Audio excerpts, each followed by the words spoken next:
And we're alive. Welcome to episode 27 of the Not So Special Podcast. I'm Josh, joined with... Derek. Oh, good cue. I was hoping you'd pick up on that. You weren't looking at me at the time, so I was like...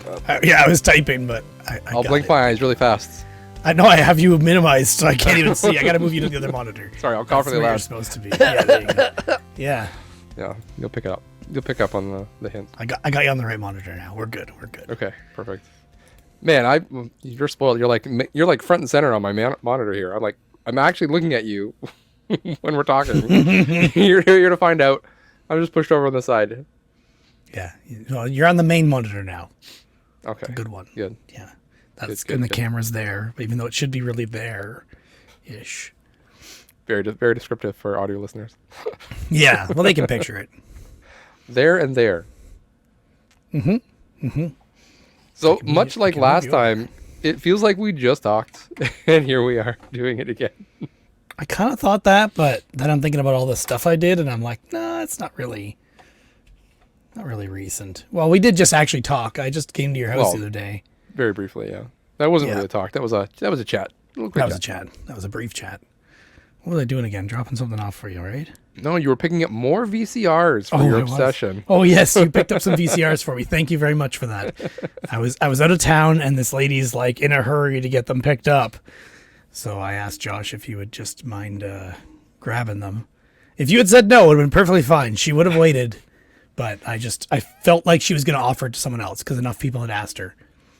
So strange. So strange that like VHS has taken off the way it has. I'm wondering that myself. Is it, or is it just our perception because we're exposed to it? I don't know if it's still niche. I don't think so. I think that like I was at Value Village today and I saw a younger guy buying VHS tapes.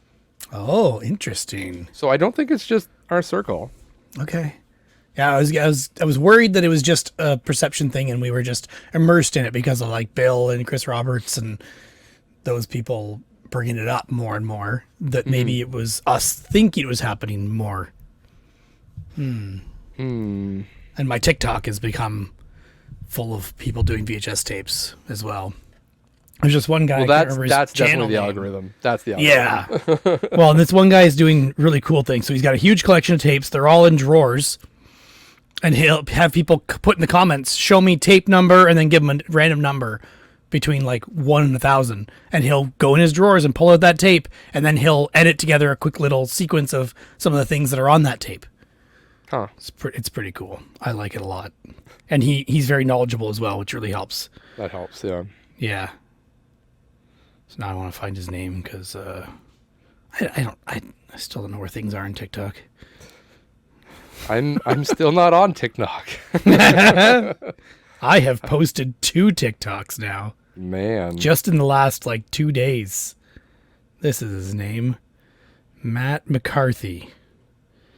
Matt McCarthy Redhead is his account name. Yep. He's got an instructional video on removing mold pinned. And then just a whole bunch of tape ones. It's pretty cool. Talking about rare tapes, too. And he's got a crazy collection of stuff. And a lot of tapes recorded off TV and stuff. That's the major ones. Yeah.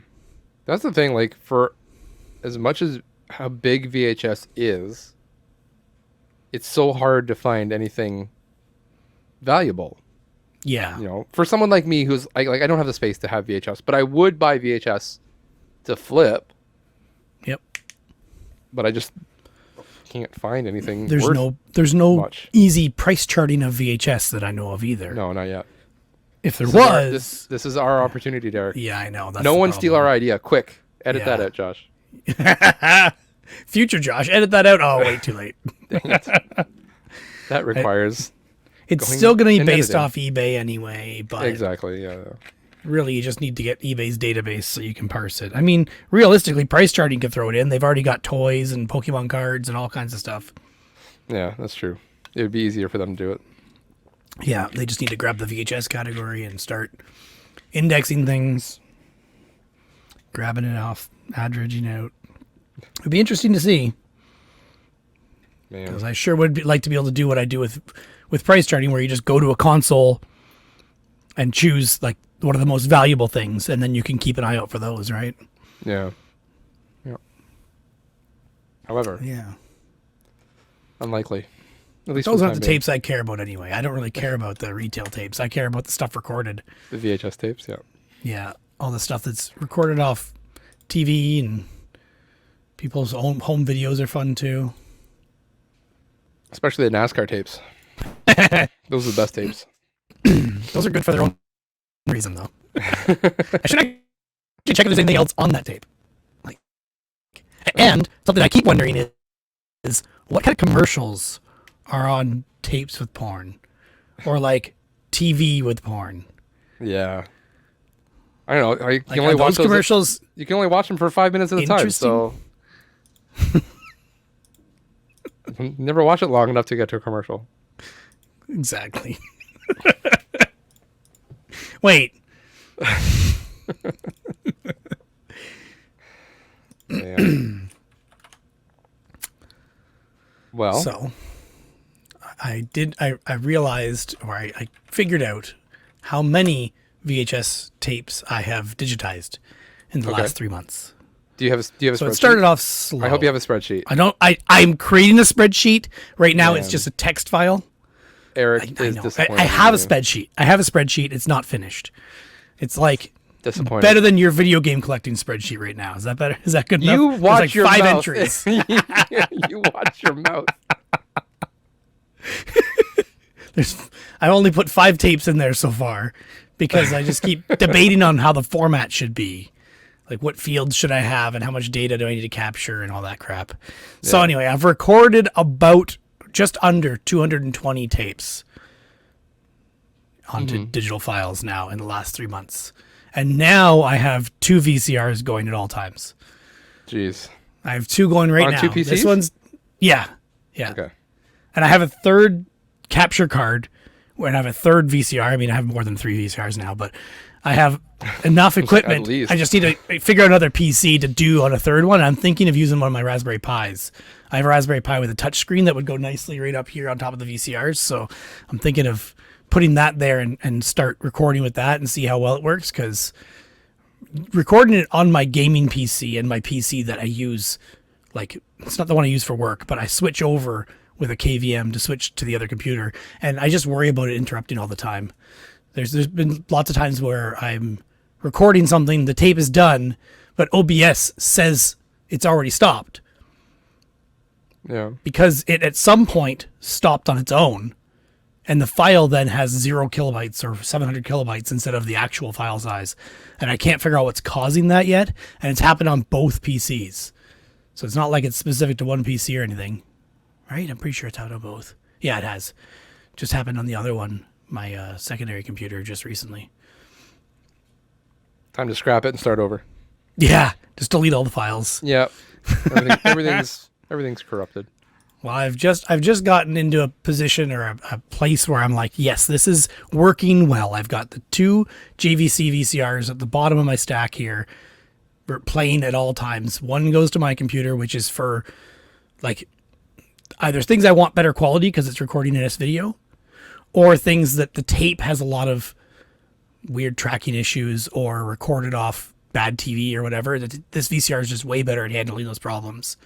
And the other VCR, I've kind of less important things or tapes that I don't know what they are. I'll throw them in there and record them. Like this copy of Home Alone is recording now, and it looks terrible. But if I get some commercials out of it, great. That'll be worth it. Yeah. You almost want bad quality, right? For the nostalgia. But you could always put In a a way. filter of bad quality In a- on. You could always put a filter on. This is more authentic, though. You know. I Real. want it as clear as possible. That's just me.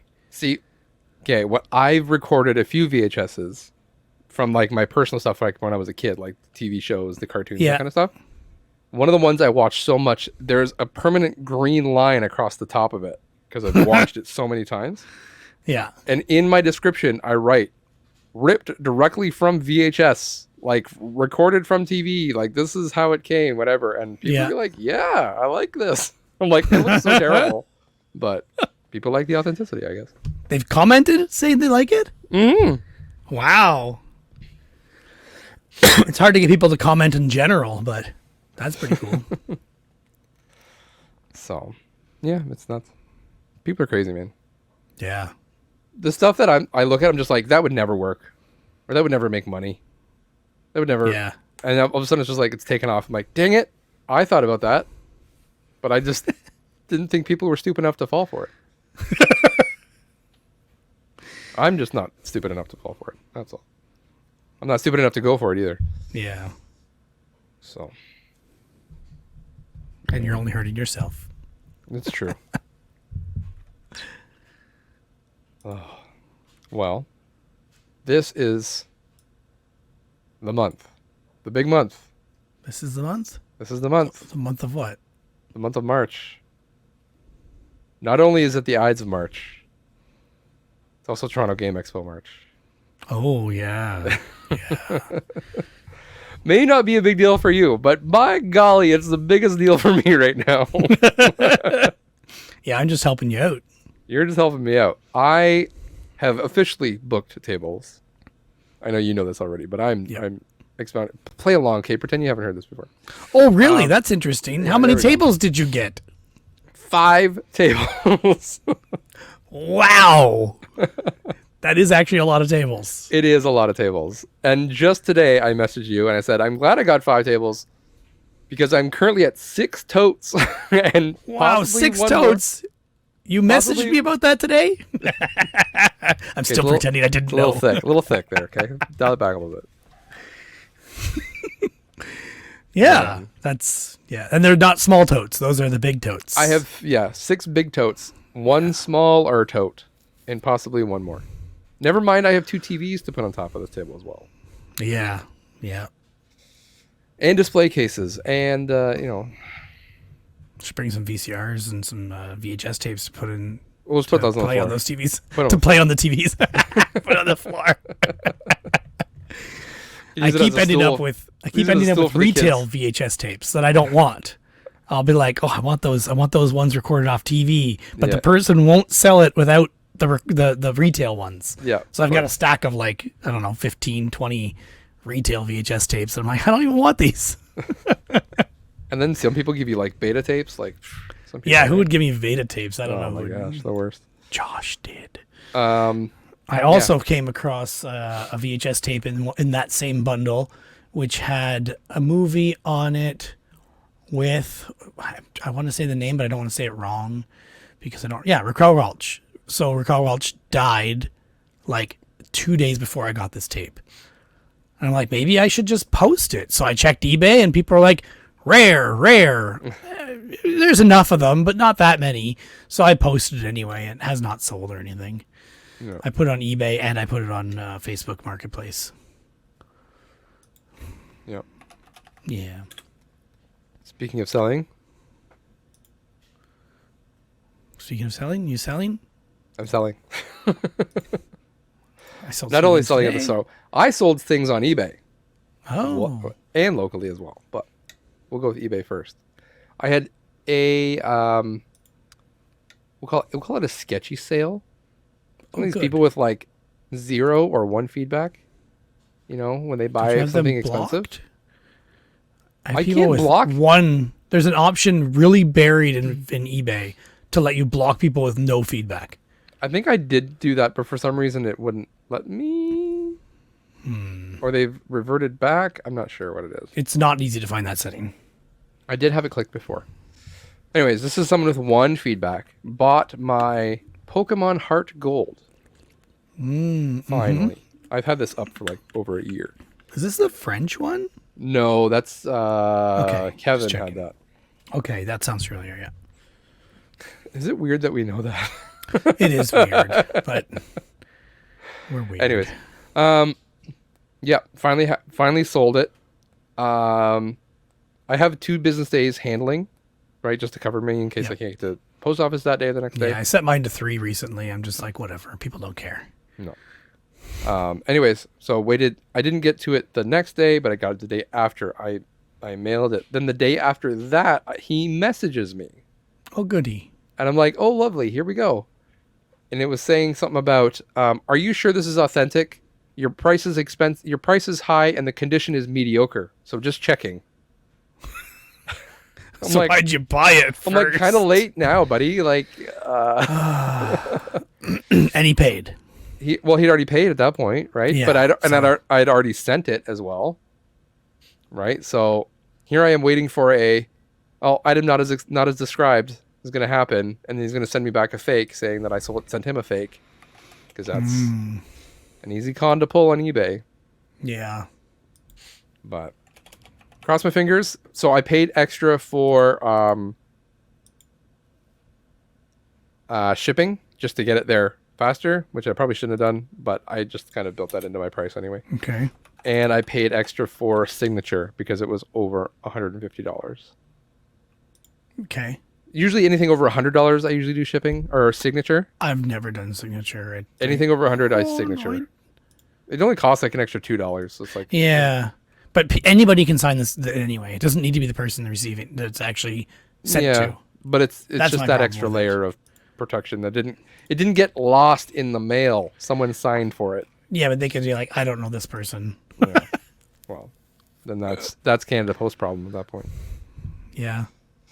So, because if they show up to because in theory they should be held at, if they get delivered to the address, right? Then they can Yeah. sign for it there.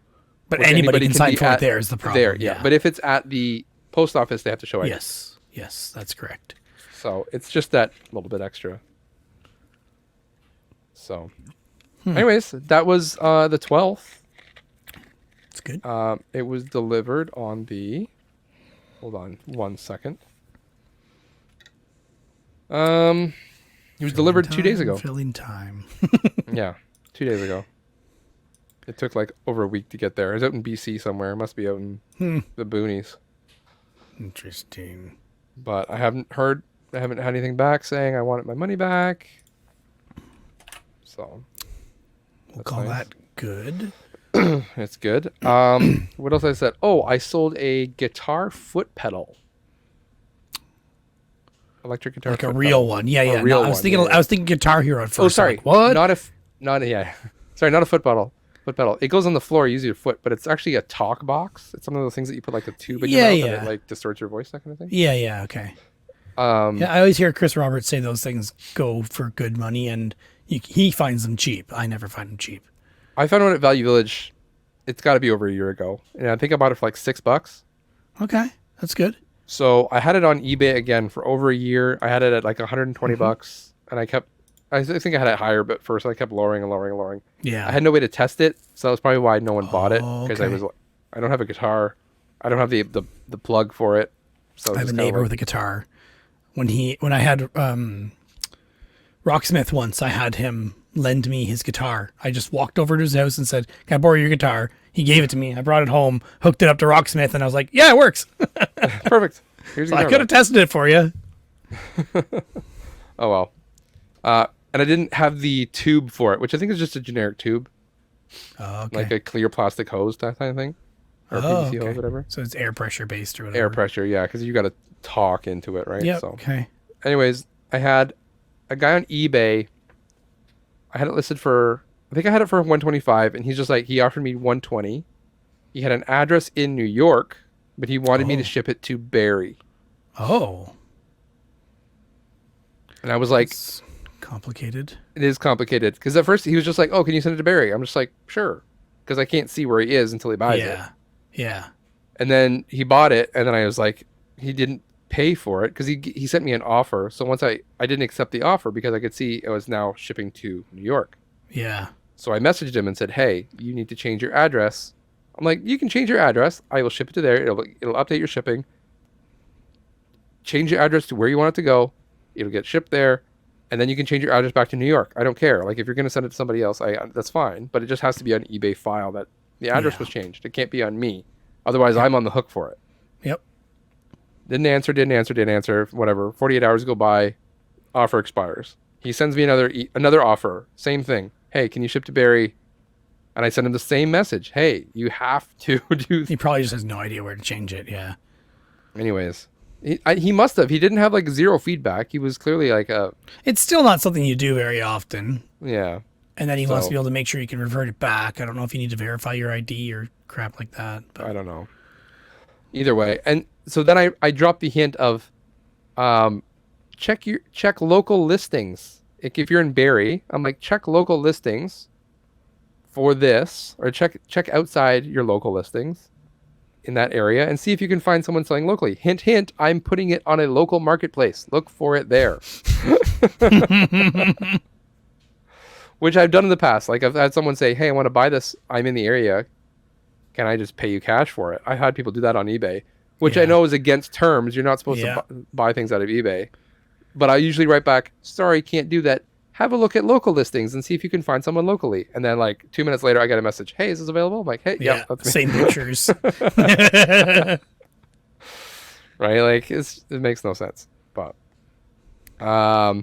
from that ad, I got someone else interested in buying this talk box. Okay. He lowballed me on an offer, so I had it for 120. He offered me 80, and I tried to come back at 100. He was just like, listen, for the plug and the hose and everything, and not sure if it works. Like it's a big risk on my end. Yeah. I was just like, you know what? I'm just tired of this thing at this point. Here, sure enough, $80, take it. And I'll give you like I usually do a warranty anyway. I'm just like, look, $80, take it home, test it, see if it works. If it doesn't work within this time frame, like bring it back and I'll give you your money back. Like I'm not trying to scam anybody. Yeah. So, so he came, he got it, he paid me. And the next day he messaged me saying, hey, unfortunately it doesn't work. I'm like, nope, no worries.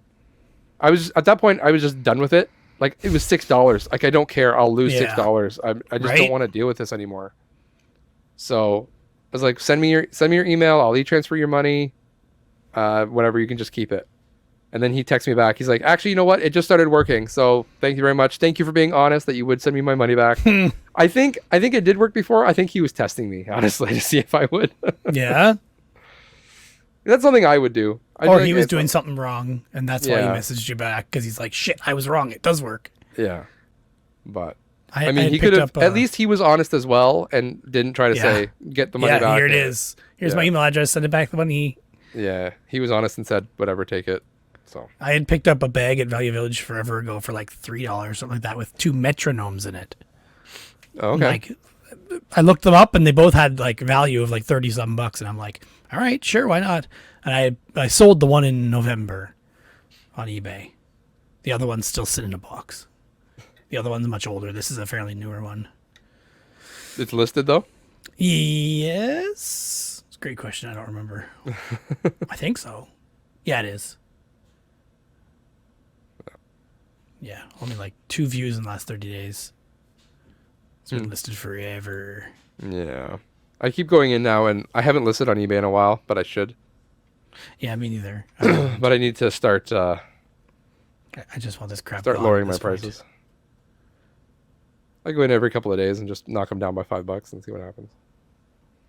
At some point, it'll be low enough. Someone will bite. I really want this Sea of Thieves controller to sell. 31 views in the last 30 days. Any watchers? 1. Nah. Probably just curious. I got 3 watchers on my Wii Party U. Oh. Okay, still have 1 copy of that left. So. Well, bring it to the expo. Maybe, yeah. I feel bad putting stuff on your table, but whatever. It's not it's not that big of a deal. We'll make it fit somewhere. Once stuff sells, just don't tell Belle and Joe that, or they'll fill your table. It's too late. They're gonna hear it now. With the VHS tapes. The important stuff. It's hot right now. Yeah. So, yeah, but because I had to pay for 5 tables at the expo, I've been also trying to sell stuff locally. Yeah. To pay for the tables, which I have, thankfully. It's nice to say that like the tables are paid for, like from my profits from garbage stuff already. So yeah, it's nice. It's nice having to go into this event knowing that I don't have to make my money back on the tables. Yep. Because that's already paid. So yeah, at this point, it's just your time and stuff. And I mean, if you want to go in, in terms of what I've done already to prep for this, I'm probably over 10 hours of time I've put into this. It's crazy, but it's what it takes. Yeah. And that's plus the stuff you did before for the previous show of like testing things and putting in boxes and pricing it then. Yeah. So and I've got new stuff since then, right? So I'm repricing everything. Yep. Because I want it to sell. So I'm pricing very aggressively. I am testing anything new that's come in. I have things from one of my friends. So he has a bunch of GameCube stuff and Xbox 360 stuff. And 3DS stuff. And he's just like, we were talking the one day, it was just he and I. And we were just talking, and I was like, you know what? I was telling him of, I'm tripping over my words here. He was thinking about like, okay, maybe I'll sell it locally, but he lives pretty far away. So his opportunity is a lot lower than here. Okay. Like in a he was small like, maybe town, I should take or? it. Yeah, small town. Okay. So he was just like, and a farmer town, so it's not. Yeah. Yeah. He was like, maybe I'll take it to a game store, and I'm like, dude, I will sell it for you, and I will give you at least what the game store is going to give you, and you'll be helping me out, and I can give you more than what they will, essentially. Yeah. So he was like, sure. So he brought me all of his GameCube stuff, 3DS stuff, and his stuff alone. I've had I think 3 or 4 friends do the same thing. Yeah. So we've agreed on it like a 50-50 split. And he's are you ready for the bomb of the century here? The bomb of the year? I made a spreadsheet of my friends. No. I did. It's because it's someone else's stuff. Anyways, his stuff alone is over $2,000 of stuff. Okay. So my cut of that will be $1,000 if I can sell it all. Yeah. All the from little my stuff, experience so far, you sell less than half. Yeah. But we'll see what happens. I'm hoping to sell enough to basically just buy out his half, and then the rest I can deal with. Yeah. Yeah. Over time, right? As long as you're not stuck with a bunch of random things. But you said it's GameCube stuff. There's a lot of 360 stuff, but at the same time, whatever. Like by the end of the day, like that's. So you just need to put that in a bundle and sell it to Bubba. Basically, yeah. Make him deal with it. Yeah. So, yeah, we'll see. But yeah, he's given me. Okay, I'm gonna give you some highlights here. Fire Emblem: Path of Radiance. Okay, I know of it, and it's expensive. That's expensive with the guide. Oh, so okay. That's like $400. That's what I've priced it at. Probably to go a little bit more. It could go for more than that, but yeah, complete it's 400 Canadian. Yeah, so I've added the guide as well for the 400 to try to get it to go. Well, to be honest, it's not here yet. He's like, oh, I forgot it. He brought me 2 totes of stuff, and yeah, it's not quite here, but it's coming. He had every Fire Emblem game that has come out, pretty much. So he's brought me all those. So some good stuff, at least. Yeah. And the Fire Emblem 3DS XL Special Edition.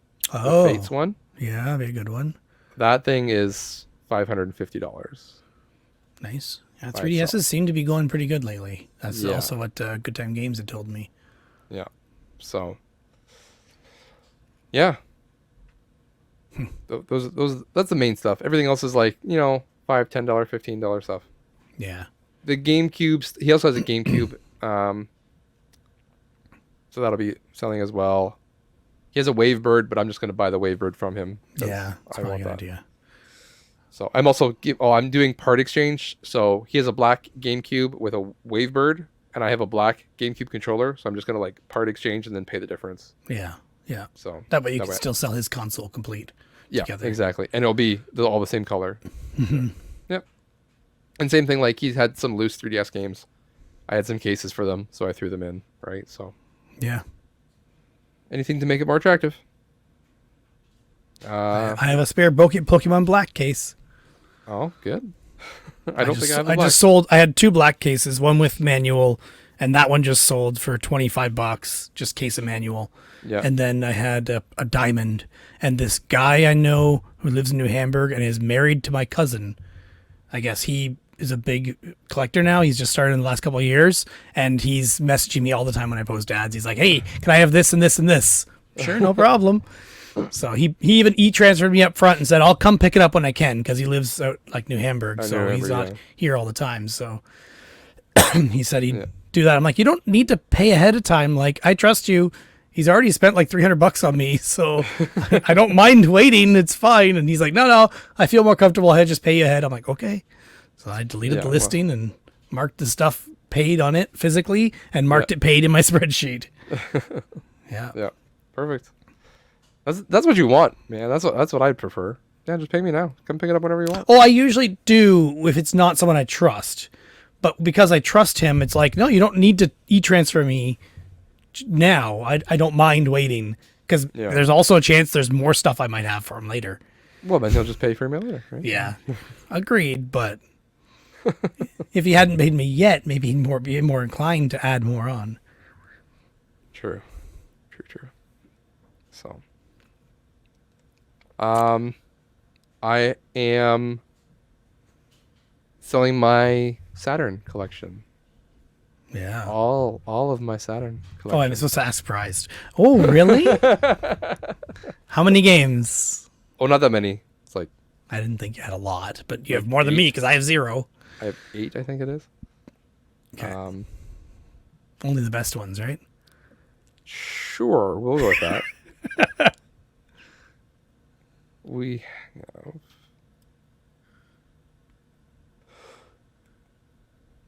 Yeah, I was right. 8 exactly. Do you know how I know that? Because I made a spreadsheet of all my games that I'm selling. That's right, Derek. That's why I said shut your mouth when you talk about my spreadsheet. I made one. Is it a list of everything that's in your bins? Everything that's in my bins. Whoa. Name, and price, and then subtotals, and then grand total. You don't have purchase price, purchase date, I don't have purchase location. I have space so you can put the purchase price there when you get it there, so I can slowly put it in. No, sale price, you mean. I'm saying, do you have the purchase price? So I don't have purchase price. No, I don't have purchase price. No, because half the stuff I can't remember what I paid for. Yep, I know. Whatever. It's fine. Eric will be disappointed. Well, you know what? I'm good at this is called edging Eric. I just That's what our podcast is now. Yeah. Just get him close, but not quite all the way. Pretty sure that's Melissa's job. Do you have any? I can't even walk. We're supposed to do with that. You picked the word. I just extended it. Wait. Whoa. Okay. Oh, jeez. Pause for edit. You were saying something or other? Compose myself. Do you have any questions about my spreadsheet? Can I look something up on my spreadsheet for you? Total sale price of everything if you sold it all. Oh my goodness. Okay, I was trying to lead up to that. You don't have to. You got to edge first. Edge. Come on. How many games for Wii U? For Wii U. Oh, not that many. I have 12. Okay. But the most expensive Wii U game I have, Shakedown Hawaii for the Wii U. The limited. Because you have a spare copy of that? I have 3 spare copies of that. Because I bought 4 at the time. I assumed you bought 2. I bought 4. 1 for me, 3 to sell. And because you knew it was going to be valuable? Or it's the last physical Wii U game, as far as I know. Okay. So I was just like... It was after all the Just Dances. Yeah. So that one is currently sitting at $200 asking price, which is about what it goes for, maybe a little bit lower. So, okay. According to eBay, current eBay sold listings, price charting is a little bit lower. That's what we always. Yeah. Okay. I'm just saying, if you go to price charting, be like, oh, price charting only says this, but I find it's a little bit slower to catch up. And price charting often has things that don't match. Oh, this one's disc only, or manual and case only, or whatever. Or it's been listed incorrectly, but price charting pulls it as the proper listing. Yeah. So, if those sell, that would be great. That would be great. I would love. I remember holding those back, but you know what we should have held back? Remember all those Axiom Verges for Wii U that we held back? Mhm. We sold those for $125. Yeah. Those are currently selling for $250. So Yeah. we could have made double on that. I always think about that, but my stance these days is if I had held it then, I wouldn't have had that money to reinvest in something else, and I Yeah. wouldn't be where I am today. Yeah. Because if I just held on to everything that might go up in value, I would just have a giant collection and no money to spend on anything. So you're just talking about me right now. Yeah. You mean that wall behind you? Yeah. By the way, that wall is like half of what it was. And it's Let me still just- too many. What? It's still too many. Yeah. It is. Yeah. If we're going on price alone of what I've put into this, half of my collection's worth is now in these bins for sale, which Okay. I think is pretty significant. I've pulled a lot of like the heavy stuff, the big stuff. I've pulled. So Most of my collection's value is not even in the collection. It's in things that I bought with money from flipping, like my VR headsets. yeah, Like just my VR headsets is probably like a third. yeah. So, any other questions about my spreadsheet? I do like that arcade machine on the wall there behind you. That's not on my spreadsheet. We're getting there. It's not on my spreadsheet. I don't know. What else could I ask about your spreadsheet? Let me look here. How about total number of items? That's an interesting data point. I don't know if I have too many blank spaces. I couldn't calculate that right now. Oh, you suck. Because I'm separating out between like console, right? So Yeah, then you just highlight them all and minus the number of consoles there are, and that should be how many spaces there are. But too much work right now. This makes a great audio. I want to podcast. know how many things 6 bins is. I can tell you many. my spreadsheet has 5,079 lines. There are some spaces in there too, but not nearly as many. Okay, well, I am currently. If you want to know lines, I'm at 612. Okay. So if we assume, let's say you remove like 10 for the number of consoles or something like that, vaguely. Yeah. Then add a couple extras. Still. There's a space in between everything. Between all the like consoles, right? So there's like console name, then there's a space between that and the one before it. Okay. So 20 spaces. So let's say between 575 and 600, somewhere in there. Yeah, it's still a lot of stuff. Yeah. And now is the time when you decide to make a spreadsheet. That is unexpected because most people don't make a spreadsheet when they're dealing with a larger amount of things. Yes, because they just assume it will go. So the Well, reason and they're like, I haven't tracked it up to this point. Why bother now? It's too much stuff. yeah. Yeah. The only reason I'm doing this because half the time these new stickers that I got, they fall off really easily. Oh God, I hate that so much. And so I wanted something easy to be able to check, especially at the show. If a sticker falls off, I need to be able to check to see what I had it priced at. I need to be able to check. I need other people to be able to check because hence like, the as console you said, separation and yeah, you are helping me. Last time we said my father-in-law wasn't coming. He has since changed his mind. He is coming. And we have other help as well. I don't know if we should say because they haven't done it yet, but maybe they will. They've said they will, but Bill and Joe from SEC Pod. yeah, said I they're gonna come. already said at the beginning that they were going to bring their stuff and put it on Yeah, tables. So. Figured. But So yeah, Bill and Joe are gonna come and help sell because I'm gonna have 5 tables. And I figured if we have one person per table, that's decent. it's decent, and that still gives a buffer if like one or two of us want to go out and look Yeah. at the floor or go to the bathroom or get food or I just finished Rambo Record Repeat today where Hodge said that it's about 4 times the size of Barry. yeah, That's crazy. it's crazy. Yeah. So even just in the size difference, right? I'm glad I have more tables just to stand out. Can you imagine someone getting one table? I know, right? How they're just gonna blend in, they're just gonna sink into everything, and you're never gonna find them, right? So if I showed up with one table here, you'd never sell anything. Mm-hmm. So I think this is a good choice to do. Like more is better. Yeah, I agree. I should get a table right next to your tables. You should go for it. I don't want to take away from helping you, and I don't want to also price and test things right now. You've got a month. My wife said she could actually come too. She was actually disappointed that I didn't think of inviting her. I'm like, I didn't think you'd want to come help sell Josh's stuff. But she is a good luck charm too. She is. Well, Yeah. she can come if she wants. That means we make probably work. need to drive separately though. Possibly, yes. Yeah. But that would be okay. We'll see when it comes close to the date whether she wants to ask her mom to watch kids. Fair enough.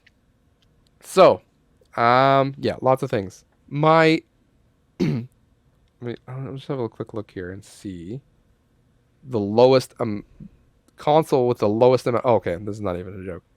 Dreamcast, I have one game, so obviously that's the least amount of items. Yeah. Also, the least amount of worth. It's $25. It's called Crazy Taxi. I don't know if you heard about it. It's very. Yeah, I've heard of it a few No, times. Yeah. I don't think it's pretty rare. I don't think you've heard of it. So it's a great deal at $25. It's got the Offspring. I've definitely It heard is. of it. It's the All Stars edition, so it's the orange label. So Oh, I didn't know there was such. I think I've seen it, but Yeah. I don't have a single Dreamcast game. So, well, unless you count the loose disc, some boxing game I have. I don't know. ready to rumble boxing. Yeah, it's like scratched to crap. Hey, mine too. Mine's not in the going- case. Mine isn't either. That's really funny. Mine came as a bonus in a console. Probably mine did too.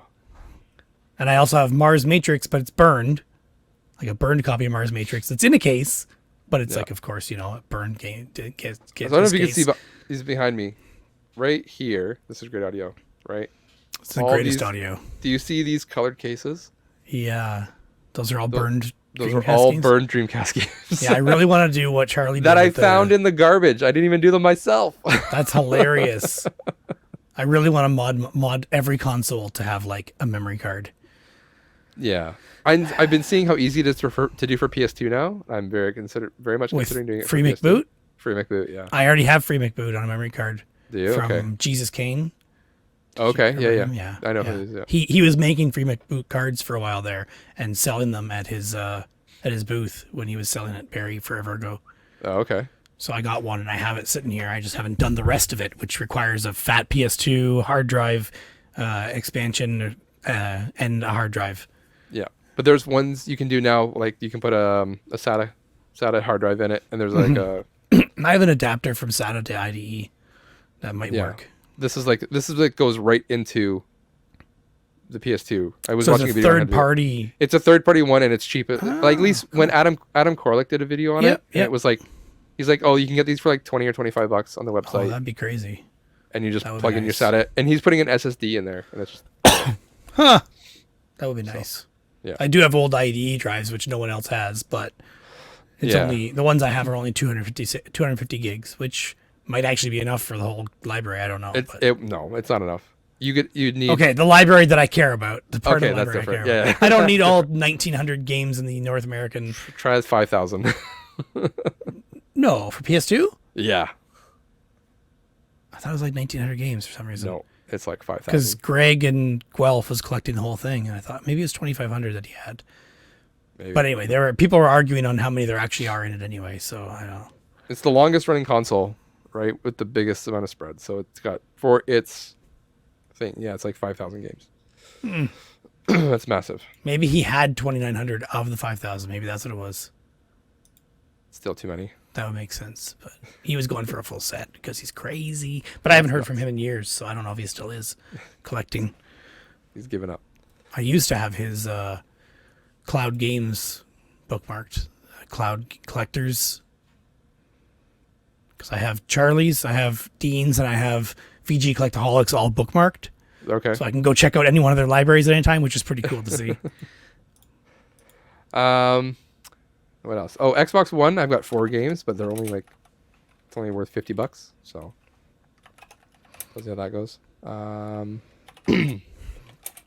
Xbox 360. I don't have a lot because Bubba bought pretty much all of it, which was nice. I don't have a lot to deal with there. Although I have a lot for my friend to sell, but not a lot from my own. Surprises. My third highest console of stuff to sell is the Switch, totaling Because of limited run. yeah, a decent amount of limited run stuff. Actually, pretty much all limited run stuff. Now that I'm looking at it, yeah, it's all limited run. For that, and that includes a console, a Switch Lite console that I showed you. It is the Pokemon. Yeah, the one my Switch son Lite? wants badly. Does he? Okay. Not badly enough to save the money for it, though. Yeah, fair enough. So grand total for all of those things is $3,460. That's asking price. I'm not assuming that I'll get all of that, but if I could get, let's take 20% off. yeah, Yeah. if I could do that, that would be great. My next highest. Actually, I'll just go through. I'll just go in order here. Are you ready for a lot of numbers? I'm still seeing that there's. No, it doesn't make sense. I'm trying to see lists of games, and people are saying 1,700 in North America or in US, and then 3,800 people are. Someone else is saying North America, and then I checked this other site and it says 1,760, and then Wikipedia says all PS2 games 4,376. So that would include like everywhere in the world. All regions, yeah. Not that we need to debate this, but I'm curious. All right, moving on. Yeah. My next one, not next one. I'm just gonna do these in order. There's not that many. Wii U grand total $755. My Wii. That's just your doubles for the Wii U. Yeah, just my doubles. Well, then again, you said you have 3 copies. 3 copies. one Yeah, game at 600 of 200 that is Shakedown Hawaii, right? Like. And Hello Kitty Cruisers in there then. Yeah, no, not so much. Yes, 1,455. GameCube, 1,430. So a lot of your friends' stuff in that. No, this is just my stuff. Oh, This okay. is not my friend's stuff at all. I have a Got different it. spreadsheet for that Got it. because I want to keep track of what I owe him. Mm-hmm. N64, $105. I didn't think I was going to sell a lot of N64 stuff, but surprisingly, Tony Hawk Pro Skater 3 on the N64, arguably the worst version of that game, is going for $60. It's the most expensive version of that game. Weird. Yeah. Super Nintendo, $750. Oh no, I missed one. No, N64 is right, $105. And Super Nintendo, $750. NES. So now you make me go to Beat Goes On and check for Tony Hawk 3 and see if it's in stock or if I can add it to my wish list. It's just a whole thing. It's a never-ending cycle. NES, $825. Game Boy Advance, $320. And some of this stuff is like, I'll call it like wishful pricing. Like I'm not sure it will sell for that because like I've marked it maybe a little bit higher because I'm not sure because either pricing is someone bid on it and it went for really low, and then someone did a buy it now and it's really high. So I don't really know where to price it. I kind of price it somewhere in the middle. Whatever. You're never going to get prices right anyway. No. No matter what, people will want lower. People will want will buy it for asking price. You just never know what to expect. You never know. Yeah, exactly. And this is also Toronto, so we don't know what the market's like. I mean, I've been to ANC games, and I would say their prices are over eBay. Yeah, and they've got to be making enough to stay in business because they're still there. Yeah. So When I was in the store at ANC Games in Toronto, I overheard one of the employees telling somebody, "Yeah, sometimes we price things high just so we can have things on the shelf to show." Like, okay, I guess, okay. if that's what you want, sure. Game Boy Color, and this all limited run stuff is all that Shantae game. $390. DS, $650. 3DS, $620. Genesis, which I'm selling all of my Genesis stuff except for 2 games. Yeah. $410. Master System, sorry Eric, $195. I don't have a single Master System game. I'm keeping 1? Do you have a Master System? 3. I'm keeping 3 Master System games. Do you have a Master System? I got the adapter The for adapter. Retron. Yeah, okay. Yeah. Yeah. So, the ones I'm keeping, if anyone's curious, Double Dragon, because it has multiplayer, co-op. It's the only version of that game that has co-op. Unless you're doing arcade, but console version. And then I'm keeping the Wonder Boy games that I have. 2 Wonder Boy games. Because of Eric? Yeah, and I have some memory of playing those when I was a kid. So Okay. I did not have a Master System. I've I've never had even one. physically come across a Master System other than Game Swaps. I saw one at a game store. Not a, like it was more like a video store, but they had one there. It had it for $50. I should have bought it, but I would have just been selling it now, to be honest. Yeah. I had one lined up to buy from my wife's coworker, but he never came through. Lovely. Yep. All right, here's a wishful pricer. Game Gear. I have one game. You want to take a guess at how much I'm charging for this game? $180. $400. Oh, Jesus. Yes. Now you're probably asking yourself why. That seems ridiculous, and I agree. Yeah, It's I would because go to price charting and I would look for most valuable Game Gear game and see what it's not that the most is. valuable. It's not the most valuable. Tales of Adventure would be more than this. I don't know. This is Spider-Man: Return of the Sinister Six. The reason it's $400 is because it's brand new sealed. Oh. Where did you come across that? So, this came from one of my YouTube trades back in the day. I think it was on Game Hunters or Us. Someone sent it to me in a thing. He wasn't supposed to send it. This is one of my YouTube trades gone wrong. He was supposed to send me stuff, and I sent my stuff to him. He never sent the stuff to me. He never sent it. He never sent it. By the time I just been hounding him. I'm like, listen, dude, it's been like 3 months. It's not like I'm waiting a week and saying like, where's my stuff? Yeah. It's been like 3 months. I'm like, dude, like, where's my stuff? Like, we made a trade.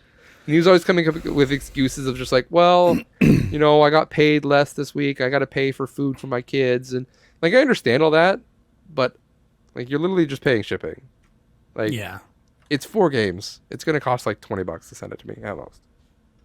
From in Canada or in the US? From the US. Which they still don't pay as much to ship to us as we do to them. So. Yeah. I'm like, it's $20. Like, I don't, you can find, but in 3, couple months, you should be able to find $20 somewhere to send it to me.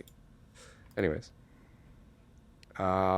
He sent me stuff, not everything that we agreed on in the trade, and this happened to be one of the things that he sent to me. So when I opened it up, no shade, it wasn't this one.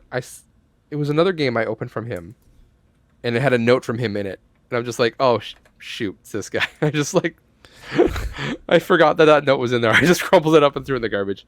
He's like, he blocked me on Facebook. He blocked me on YouTube. He started like commenting bad things on me. I had to block him eventually. Like, it just went bad. So yeah. Nobody told me you sucked this bad. I know. I could have told you, but now I attached my horse to your wagon. Sorry about that. Anyways, if you can find out why it costs so much, again, pricing for this is all over the place. So I've just marked it at 400. We'll see what happens. If someone gives me a decent offer on it, I'll take it. Yeah, none of them have sold since 2019 on price charting. Yeah. Of the sealed ones, anyway. Yeah. So Should just get it graded and go crazy. I don't think it's good enough for grading, to be honest. Okay. It's not perfect. But it probably won't sell. You probably won't get an offer then. Probably not, but at least it'll be there. Especially because it's Game Gear. Yeah, exactly. Only person who likes that is you. And maybe James as well. Maybe. All right, original Xbox, $860. The most expensive game on there being Outrun 2006, Coast to Coast. Yeah. That game is up to $350. You only have one copy now? I found this game 3 times. Yeah, I knew that, but you've sold 2 of them. I've given away 2 of them. Oh, okay. Yeah. Okay. So, what's next? Xbox 360, $420. Nice. Xbox One, like I said, $50. PS1, $635. Because I've got the PS1 Classic. Yeah. I'm modded. Everything's going except for like I was never light gun a PS1 games. person anyway. Light gun games and Spider-Man because I like Spider-Man. Spider-Man. Dreamcast 25. I don't know why that's in between my PS1 and my PS2, but whatever. PS2. Spreadsheets. Yeah. Hey, I didn't say I was perfect, all right? PS2, $720. PS3, $45. Probably be my highest. This is my highest for sale group. PS4. You could probably guess why. Limited run. Let's scroll down to the bottom here. $4,140 Jesus. of stuff. PSP, $980. I'm surprised it's that high. That also includes a console, though. Yeah. My PSP Go. Yeah. Complete in box. One of them, right? One of them, yes. Yeah. I think I'm going to keep the black one, although I've been debating that lately. My PS4, by the way, also includes a PSVR set that I'm going to be selling. Oh, okay. Which I fully tested today, and it works. Not great. your own. Your own's Not right my there own. on the shelf still. The second one. Yeah. Yeah, I remember you talking about picking that one up. Good for a good deal. I don't know if did I ever talk about it on the show? I don't know. I don't remember. I wasn't doing YouTube at the time, but yeah, I got a PSVR at Value Village for $50. Yes, you talked about the controllers. And the controllers. Okay, I did. Yeah, talk you about talked this. about that. Yeah, I remember you saying, and they just shoved them in. Yeah, they put the extra controller yeah. that was $15 kind of in and had the sticker turned over. That I remember you talking about. Okay, maybe I did. So that's going to be there. I fully sanitized it today and tested it, and it works great. I see a lot of them popping up for decent prices. Because people are trying to buy VR2 just came out. Yeah. So, but VR2 is not compatible with VR1. Some games they're making compatible. It's up to the Really? developer. I hadn't heard that any are. Yeah, there was a small list. Okay. The list was sent out on the Polykill Discord, but the wording of the article was all games that are being made compatible. And everyone's like, what? What are you talking about? And then you click the article and you read it. It's like, no, not all. This is a list of all the games that are. Yeah. Because it was a clickbait title. Of course.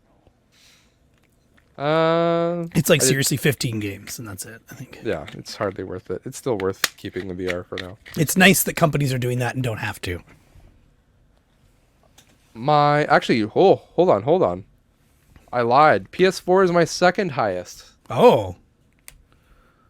Okay. Any guess on what my highest will be? What have we already not said? Oh, well, I ended on PSP. So Vita? Vita. Okay. I am selling pretty much all of my limited run Vita stuff. And a few extras. For a grand total of $4,270. That's not much more, right? It's like $100 more.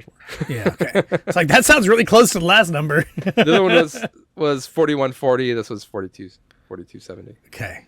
So $130 more. Not that much.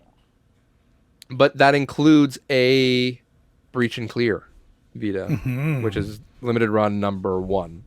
Like yeah, the first game they ever put out. So. Or you should just slip it over to me and I should just put it on a shelf or in a box forever. For $500, you can. If I was ever to invest in a game, that might be the one. That might be the one. Unless limited run like crashes because they do something bad. I mean, it's the only thing I can see happening is if they do that something but like the infamy evil of that might even bring the price up. It's possible. Yeah. So, but I'm assuming the trajectory on price charting for that game is just a constant upward. the problem is they're not really selling, right? Like if you look on eBay, there's some on there, but they're not really going anywhere. Oh, okay. They're just sitting. So it's not that they're not being listed, it's that they're not actually selling. I mean, there's maybe like 3 on eBay. It's not like there's a lot. So interesting. Oh yeah, the line's not quite as obvious as you'd expect. Very weird. Even drops for a bit.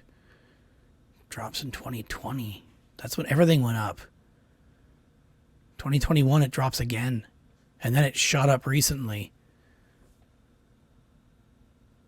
February 2022 it shot up. Weird. very strange. That is also loose price though, so let's look at. This is new. New is better. More upward. But there's probably less of them, so it's more smooth line. Yeah. CIB is more smooth as well, but interesting. Yeah, we'll see. I had that marked up at the Barry show, I've marked it down for this one. I had it like, I think I had it like, again, I had no idea how to price this, so my price was just like, okay, sure, $700, sure. And no one even really looked at it. So I've marked it down to 500 to see if I can entice. You should take a page from the book of the book. Never split the difference. Negotiate as if your life depends on it, by Chris Voss, who says when you pick a number for negotiation, you should pick a number that is specific and odd because it makes it more believable. Okay. If you say 500 dead on, it sounds like you just made it up and possibly are stretching. Whereas if you said 486 or let's say 512, yeah, it sounds more like you got the number from somewhere.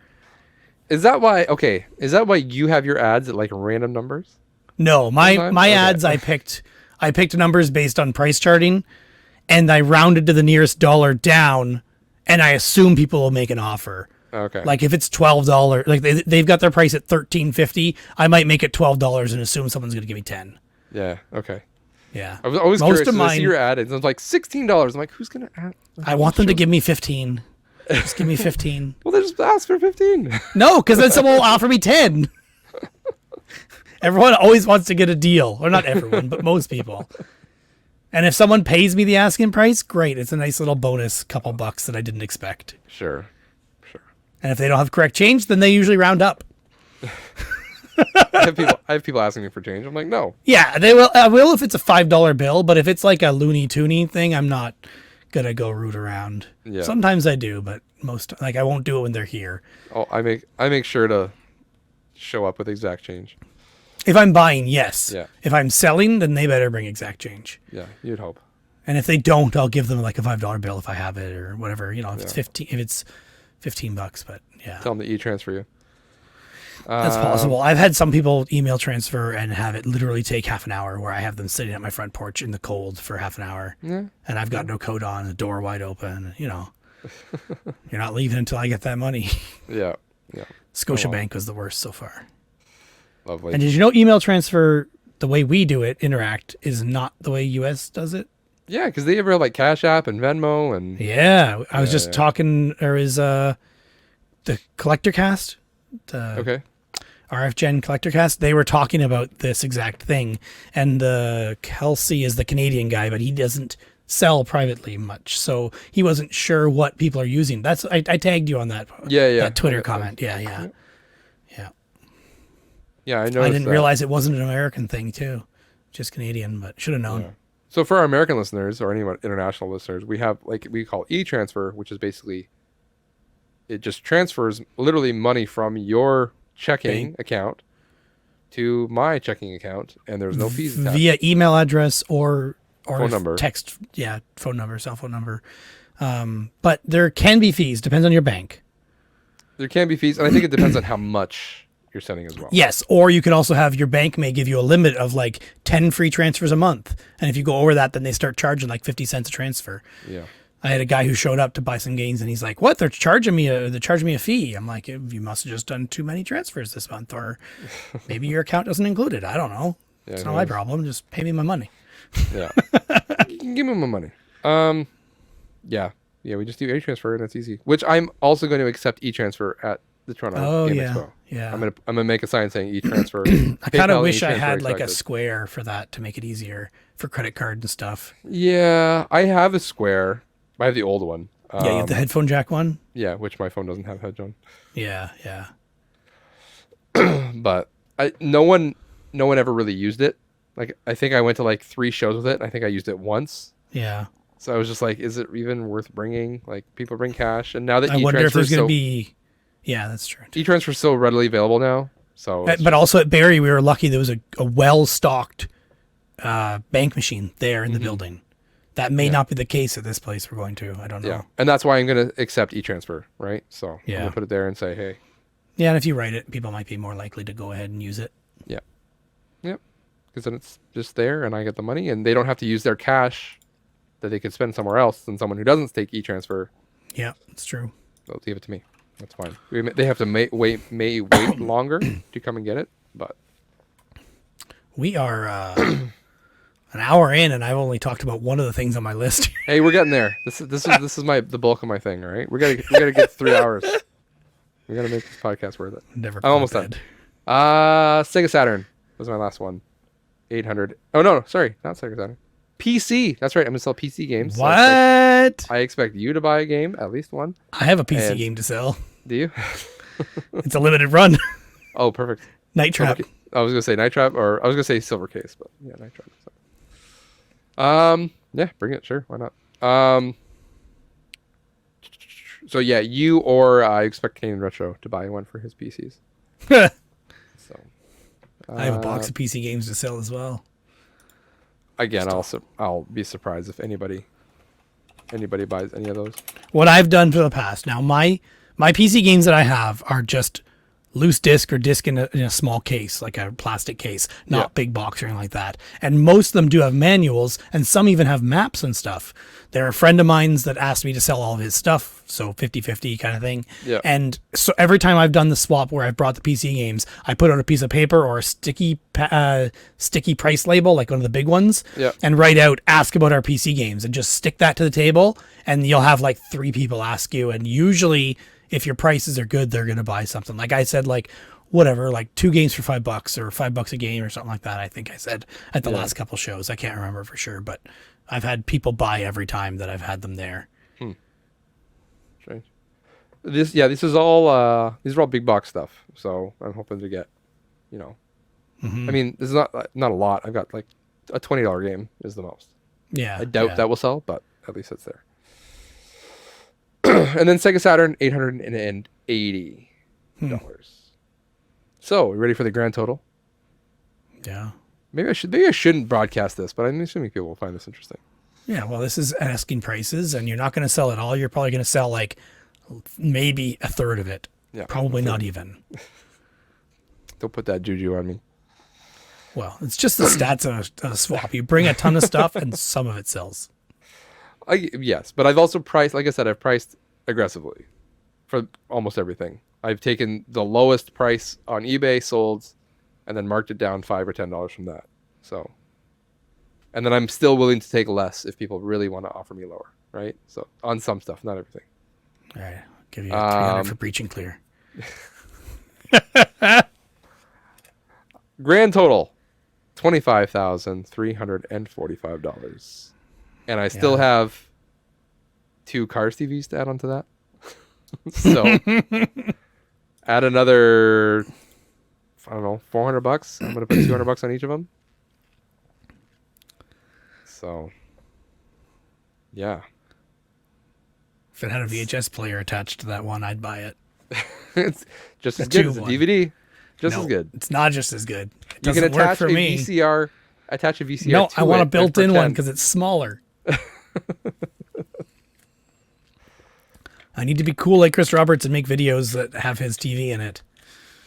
Yeah, well, he even admitted in the last Retro Nonsense, he kayfabed some of them. He put one on a DVD player and ran it through his TV to make it with a VHS player to make it look like it was.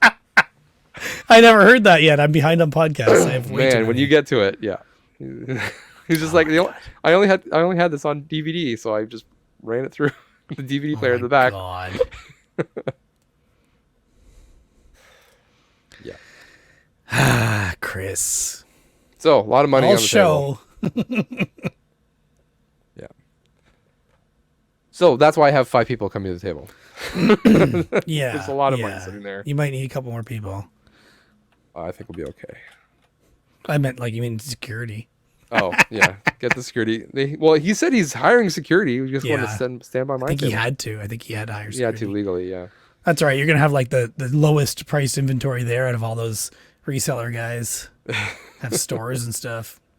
I hope to. But we'll see. There's always someone there with lower prices, but Yeah. we'll see what happens. So yeah, if Cynthia wants to come, I am more than happy. I'll talk to her. I will take an extra set of eyes if need be. So I enjoy making her do the money stuff anyway because I don't like doing math in my head quickly while people are I'll give her the watching me. clipboard and be like, here, You're the clipboard person. Yeah, and if you walk away from your table, you usually come back and she sold something. It always worked for Troy. I think it worked for you once or twice, didn't it? Probably, yeah. Yeah, I think well, so. just having not to, Go ahead. I know exactly what you're gonna say. You got to have a booth babe of some kind, right? Yeah, you just right? got to. Should get her to dress up too. There you go. So If they had a costume contest, I could definitely talk her into like dressing up as Sailor Moon. they said they're encouraging cosplay. They're not having a contest, but yeah, that's not the same then. If you're not doing, if there's no contest, there's no winning, then it's not worth it. so they'll all buy her dinner if she dresses up. See? That's just weird. Well, I'm gonna buy everybody dinner. That's why it's funny. Regardless, dinner's on me. I just mean the term of "I'll buy your wife dinner." That sounds weird. But it's funny. Besides, this Saturday you're buying me lunch. That's true. Well, I guess you're not necessarily it's buying Sunday, me. Sunday, Because Sunday. if it's Sunday. Yeah, I changed the date on you. It was gonna be Saturday. It was gonna be Saturday. Anyway. Now it's Sunday. We should And talk now- about that. We broke the curse.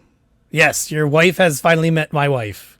They both agree that the other exists, It's true. They are real. and we found that out when I went to go pick up the arcade from your house. See? Yes, I that was is- going to that bring in is a a natural story. segue. Come on, you gotta give me some credit here. Yes, Just because went to I pick couldn't up- have done it doesn't mean you didn't, right? Yes, got the arcade. My wife didn't know what I was there to buy. I was like, Well, yeah, she started complaining when you went to take it to the car. She's like, he already has enough stuff in the basement. I said, no. He's selling stuff. He's clearing it all out. And then I showed her a picture of your shelf that you showed me, which I can see from here Yep. is pretty empty. And she's like, I had no idea he was getting rid of stuff. yeah, she doesn't care. Yeah. She might if you have 25 grand in your pocket, but Well, yeah, I haven't told her my final amount yet because she'll be. I don't. You know what? I don't think she actually believes me that game stuff is worth money. Because every Yeah. time I sell her game and I'm like, how much did you make? I'm like, oh, $100. She's like, really? Little piece of plastic? It was $100. she should come sell at the booth. That's what should happen. Well, she doesn't want to, but Cynthia's coming. If Cynthia's coming, she should come too. yeah, I don't know about that. We We'll can see. have two booth babes. Two booth babes. There we go. The only table that'll have two women at the tables. But spread out amongst 5 tables, right? No, we got to put them right beside each other, That's right in true. the middle to force people to At come the expensive table. Put them there. over. Yeah, Yeah. the limited run table. So, yeah, got the arcade. I've already screwed it up, so I'm waiting for you to come over on Sunday. And you Yeah, I can- forgot about that. I can forgot help me you said fix you it. screwed it up. My son and I have been playing Battletoads. That's pretty much all we've been playing is Battletoads. So, the arcade version. Before not you screwed the- it up. Well, kind of both. We were before and after I screwed it up. Okay. So for some reason, there's the black button on there, which is like the function key you said. Yeah. I had to go in and remap a control, and it had me remap the reset button. Like it wouldn't let me leave it without remapping. Yes. So now if I'm moving if I'm moving the joystick to play the game, and I go to hit my select to add a coin button, Mhm. the coin button is also select. That resets the game. So in the middle of a game, okay. we're like, oops. Got My it. son has not been very happy because we haven't finished Battletoads because inevitably we reset the game. On Was stage that 3 when or you 4. were remapping player 2's controllers or player I 1's don't controllers? honestly don't remember. It was at this point. Which joystick? Yeah, exactly. Okay. So yeah, on Saturday, Sunday, whenever it is, coming. I just got to pull it down and put a keyboard into it. Yeah, that's pretty much. I need to see someone do it first. and then knowing and then what the controls are on the keyboard because it's not immediately obvious. Yeah. I've been playing with mine. Like I went to point to this one as if it's the one you have there because I had it here for months and months and months, maybe 2 years. Anyway, the one I have upstairs, which has the same setup anyway. Yeah. Yeah. I've mostly remember the controls, and if not, we can always Google it, and I can be like, that one doesn't make sense. That one does. Okay. There we go. Yeah. It's mostly Anyway. escape and enter, and I think there was one other key, like Q or something. I forget. Okay. Well, we'll figure it out. Yeah. Shouldn't be too hard. So, I was going through the VHS tapes, and on one of them that I got in the 500 that I got for free, it said David's birthday. And when I Okay. got the tape, the woman had said, I don't know why he has a tape of his son's birthday. I didn't think we had a camera out that day or anything like that, something like that.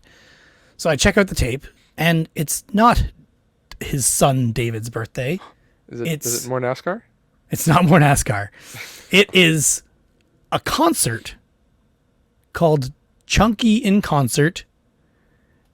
David I can't remember the name now. Anyway, David blah blah blah in concert, blah blah blah blah. 1995. I forget what the date was now. It doesn't really matter. So anyway, I look up this David Chambers, and can't find any information about him. So I look up the band that's in the background because they have like little hanging signs on every pedestal, and found the band. They're in the UK, which makes sense. Everybody in this video has an accent. This guy, it is his 50th birthday, and his daughter and his friends all convinced him to finally do a concert because he is like a professional musician and he plays trumpet, he sings. There's a whole bunch of like opera singing in the video.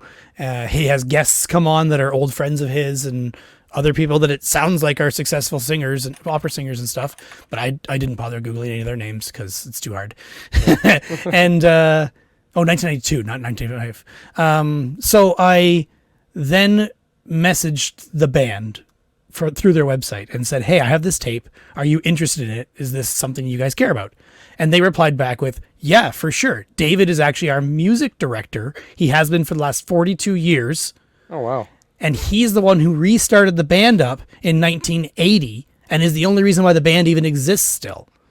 So we would love it. Also, as the tape told me when I listened to it again, his birthday is Valentine's Day, which just passed. Oh, yeah. So I was messaging just before this, and the person from the band, whose name happens to also be David, said, I'm actually going to dinner with him. I'll let him know you have this tape. And yes, we would love a copy of the tape. Digital copy is what I offered them at first. Yeah. And then he got back to me and said David actually has a VCR, but his copy of this tape no longer works. Huh. But it was only given to family and friends. So I'm not sure where you got this tape either. Because I said, I don't know how it got to Ontario, because I forgot to tell him in the first email that I'm in Ontario, Canada. Yeah. And so I said, well, maybe I'll ask Lisa, the woman that I got the tape from. Like her brother had died, and this was his collection of tapes. And so I messaged her and said all the information I know about David and where it was and what year it was and everything. And she's like, oh yeah, Dave is our cousin. He's like our third cousin or something like that. His mom and dad were awesome people. We always called them Aunt so-and-so and Uncle so-and-so. And I've actually lost touch with all my family in the UK, and we just don't talk to them anymore. Like I don't know anybody's contact information. So I went back to him and told him that information, and they're like, oh, that's great. Well, we'd love a copy of the tape. I'll pay you to ship it to me, and I'll give him the digital copy for now when I see him, and he would love to have Lisa's contact information. So I went back to Lisa and said, here, he wants to contact you. Does that sound good to you? She's like, yeah, for sure. Here's my email address. Give that on to him. So I've reunited two cousins that haven't talked to each other in like 40 years. This is like the missed connections in the classifieds. Right? Yeah. Pretty cool. And I've got the tape in a box. I still need to ship it out, but I've just been procrastinating because shipping things is not fun, especially if it's going to the UK. So yeah. But I've got the address and I've got the box ready and it's all packed up, and yeah. Pretty Sweet. cool. Pretty cool. Man, VHS just brings people together, you know? Like, right? I right? love VHS so much. I think it's so great. Thank you for humoring me. I'm thoroughly enjoying this VHS stuff. Well, that's good. Yeah, I also bought some tapes from a guy in Listowel that appears to...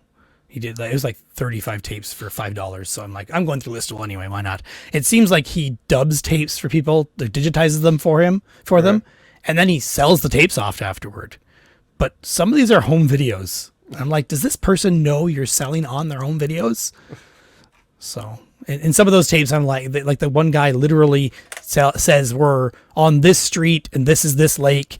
So I found it on the map and there it is. And then the other tape, that same guy, here's our house, because that was their cottage. Here's our house at this address in Kitchener. And there it is. That's the house in Kitchener.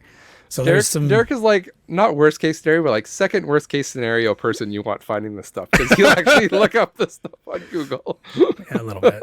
He's got videotape of Victoria Park in the wintertime and all over Kitchener and Inglis Falls. Do you know Inglis Falls? The Owen Sound? I think so. You got footage of that too. I think this tape says it's like the year shows 00, but it says it's like most of the time it says it's January 31st, which doesn't make sense. But anyway, and then there's a little girl riding a horse for the first time, kind of cool. West Montrose flood, which I forgot to check that part out. Like there's an actual flooding, and West Montrose is outside of Kitchener, I believe. Yeah, the Grand River. It's where that Kissing Bridge is. Yeah, it's kind of like northeast. Yeah. So there's a flood there at some point. I think this is in 2000, but it looks older quality, but I don't know. I also found one that was like possibly a funeral memory tape of this guy. It's like Ray Bear, this is your life. And they start like showing his photos as he was a child, when he was a child, and wedding photos. And I haven't listened to the audio yet, but I'm very curious what that's about. Yeah, I've continued to post ads as well, and I did do 2 videos on TikTok now because it's cool. I put the same ones on Instagram and Facebook and Twitter because why not? Yeah. Which one are you getting the most hits on? I don't even know. That's a good question. Which platform is my question? I don't know how easy it is to tell which one has the most because I don't know whether they tell me how many views there are. You'd think there would. Oh yeah. So the ad I did the other day has 218 on TikTok, and Instagram I have no idea how to tell. How do you actually tell how many views? It only shows you likes. It doesn't actually show you views, I don't think, on Instagram. You think the vanity of these things they'd have? Yeah, you would think so, but views is an interesting one. I wonder if it does show you somewhere. Anyway, and then Twitter has added views recently, right? Mm-hmm. So, see if that's showing somewhere here. So my one from today says 30 views. My one from the other day is 50. So TikTok is the most right now by 4 times. Although my video I put out today on TikTok has none so far. Now, I just did it like this evening, but I can't believe it's at 0. That makes no sense. I've already had people like it. So how can it be 0? Maybe it's like one of those 24-hour. That could be that their server doesn't like update the. Yeah, that's possible. Yeah, but TikTok's definitely the most. It's fun to do. I see neat things all the time, so I thought I'd. Like the one was just a commercial for Cheerios, but it's from like the late 80s, and this kid just looks so happy. I was like, I'm going to share that one. I've already got it edited out, why not? And then the other one I did today was apparently Fuji is the videotape of the NFL. I saw that, yeah. Official videotape of the NFL. So I was just like, why not just throw that on too? Yeah. Well, it was anyway. I don't know if it still is. Well, yeah, that's true. It could be anybody now. Whoever pays the most money. That's right. Speaking of NFL, did you watch Super Bowl? Do you care about Super Bowl? No. No. I went for food. I went to someone's house for food. That's what I did. The Super Bowl was on. It was on here. Okay. My wife wanted. I think you of all people would watch for the ads because you're an ad guy. I know, but I'd rather watch just an edited reel of all the ads, which I've done in the past. Yeah. But I haven't done it in a while. So, I mean, from what I saw of the game, it was good. It was down to the wire at the end there, so. Yeah, it's sports ball. I don't care. Go sports. So I had to change our Saturday plans because I double booked. Oh, perfect. So I was telling you like, it should be fine. I have nothing on my calendar. And then I got thinking, wait, my friend said he was going to invite me over for a B movie night. As in like, let's watch bad movies. Yep. And I've done this once with him and a bunch of his friends before. And it was really fun. Like I brought over a bunch of movies and some other friends brought movies. And we tried to pick based on just on voting what we wanted to watch. And we watched some pretty great ones. I can't remember if I told you already, but I told you back then. I remember you talking Dracula about this, 3000 and something about Elvis from Outer Space, I think it was called. Elvis Okay, from Outer sounds Space. familiar. They were pretty terribly awesome. And I can't remember what else we watched, but I brought both of those actually, and people voted on watching those ones. So, and this time we want to watch Cocaine Bear if we can get it by then. If you can get it, yeah. Because it comes out the day before. That doesn't even look like a bad movie though. Just yeah, but it should be at least funny though. it should be, yeah. Yeah, the budget makes it not a bad movie, but it puts it in the like Sharknado type. Yeah. Oh, Velocipaster is the other one we watched that night. Okay, So I remember you talking about that. Yeah. So those three I think are the ones we watched last time. And I'm hoping to find some more that we can watch this time. He already has some of the ones I brought over last time saved still, so they'll be possible, but the group was also pretty big last time. I think it was like 8 or 9 people over there. Yeah. This time it'll be less, he said, but I'm still looking forward to watching a bunch of terrible movies. Of course. Yeah. It's always great in a group setting to watch bad stuff. Mm-hmm. So if So you have any anytime you really ideas can. of some stuff, let me know. Send me a couple if you think of anything that's up the alley or up the path of Velocipaster, Elvis from Outer Space, and what was the other one now? I forget already. Cocaine Bear. Yeah, Cocaine Bear is one we're gonna watch. But the third one we watched last time, the Dracula 3000 with Okay, yeah. Coolio, and yeah, it was interesting. Cool. So speaking of stuff, what have you actually been watching? I watched Valley Girl. I was going to ask you about that because I was 90% sure that you'd watch that. Give me 1 second. Yeah. So I should just talk to myself or the audience because Josh is rolling his hand like I need to keep talking. I watched Valley Girl. It was interesting. I mean, I can't remember what I feel about it. I didn't write any notes, but it was decent. I mean, it was kind of what you expect but like Josh had talked about, I actually listened to our podcast episode after I watched it, and what you were saying about the parents made a lot of sense. It was like, yeah, this is not like you normally have parents like they usually give the daughter trouble for staying out late, and they were just like, oh, we're just happy you're okay, and you made us worried and all that stuff, and they were obviously hippies, but they did a good job anyway. I could move on to another Nicolas Cage movie, or you can do something. I don't know what you watched. Let's save Nicolas Cage for a little bit. Yeah.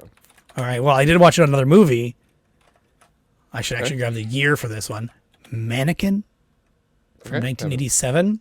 Oh, don't know it. My wife wanted to watch it just because she's nostalgic for it, but didn't remember it well enough. And it is Andrew McCarthy and Kim Cattrall from Sex and the City. Okay. She's the older one in Sex and the City, but Jonathan, whatever I just said his name was, you would recognize from movies. What is it? Why is it not showing me his actual name? Oh no, sorry, Jonathan Switcher. There we go. I'm clicking on the wrong name. No, that's his character name. I clicked his character name, not the actual guy. So Andrew McCarthy from 16 Candles. No, Pretty in Pink. Pretty in Pink. The guy she ends up with in Pretty in Pink. I haven't seen Pretty in Pink. Oh, you've never seen Pretty Pink. Weekend at Bernie's? A long time ago. Oh. You don't even know who this guy is at all. Probably not. He's also in Orange is the New Black. Oh, no, he's director of Orange is the New Black. Weird. And director of Blacklist. What's his name? It is Andrew McCarthy. McCarthy. You need to have a picture of him from the 80s, though. The modern picture of him kind of tells you who he is, but... American actor? Okay. Sure. He's from New Jersey, so yes. Okay. Kind of looks familiar, not really. He was in so much 80s stuff, but why can't I think of what? And I'm going to the IMDb now to see what it all was. So Pretty in the Pink was a big one. Amazing Stories. TV. No, he's only on one episode. Mannequin, obviously. I just said we watched. Anyway, it's a decent movie. I remember it vaguely. Yeah, Weekend at Bernie's is another big one he was in, but you suck, so you never saw it. I have seen it a long time ago. You got to remember the two guys. Actually, he's in Weekend at Bernie's too. I forgot that it was the same guys in both of them. It's not one of those change the actors thing. Okay. Anyway, classic 80s heartthrob, at least in 16 Candles. Yeah. Okay.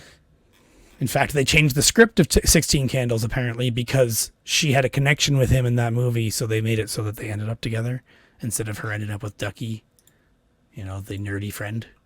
I don't know, but okay. It's terrible. It's also terrible that I have opinion about 16 Candles' story. It is. My wife's fault. I had never seen that till starting to date her.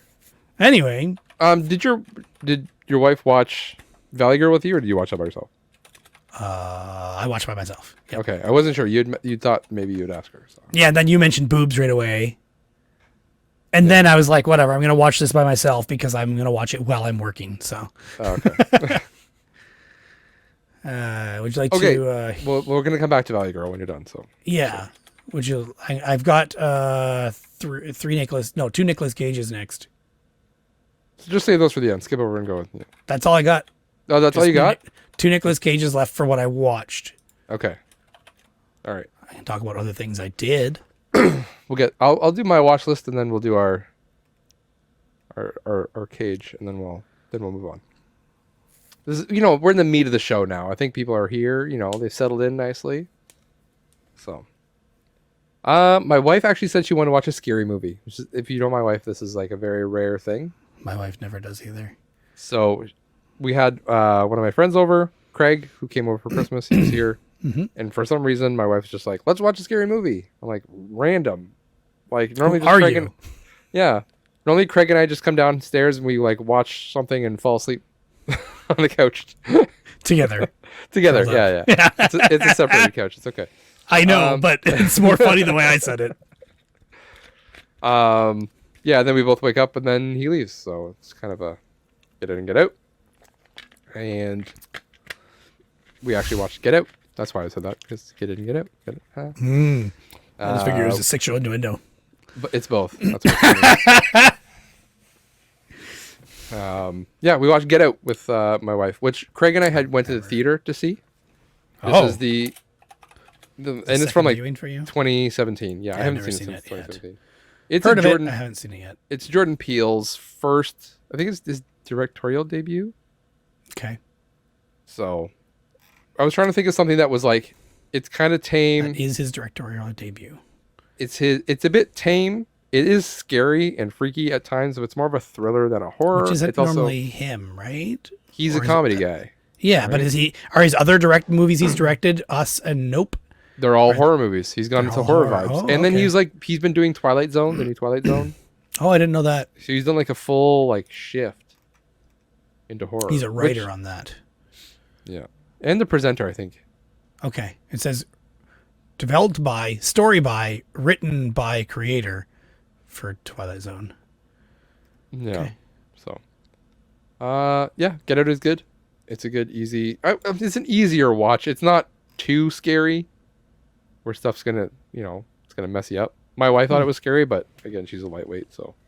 Okay. I don't like scary movies anyway, but it's more of a thriller. So, and it's got some decent comedic elements in it as well, so it kind of breaks the tension and makes you laugh.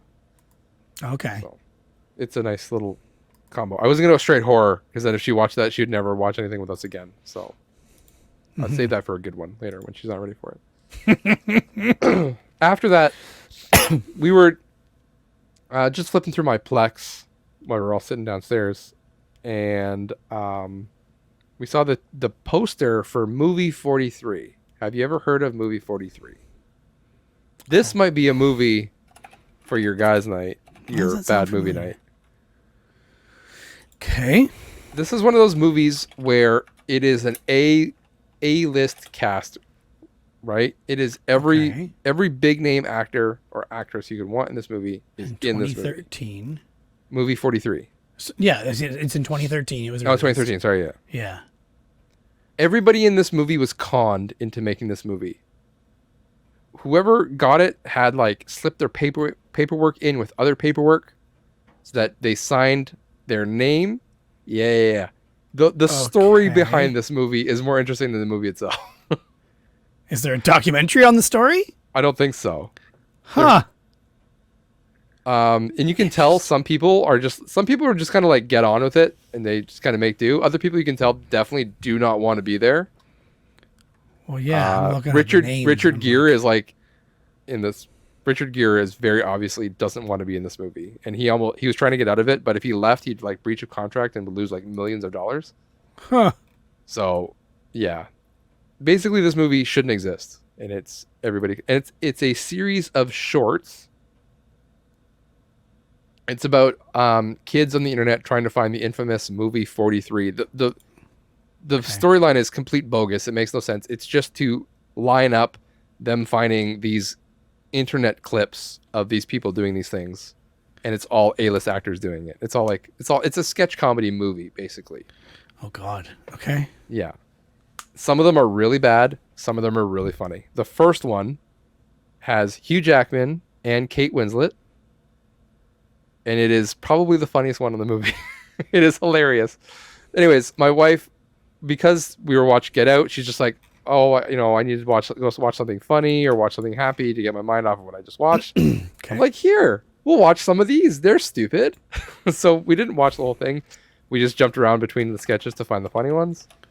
And yeah, still really funny. Very awkward. It's bad in a good way. So add that to your list. I am doing it now.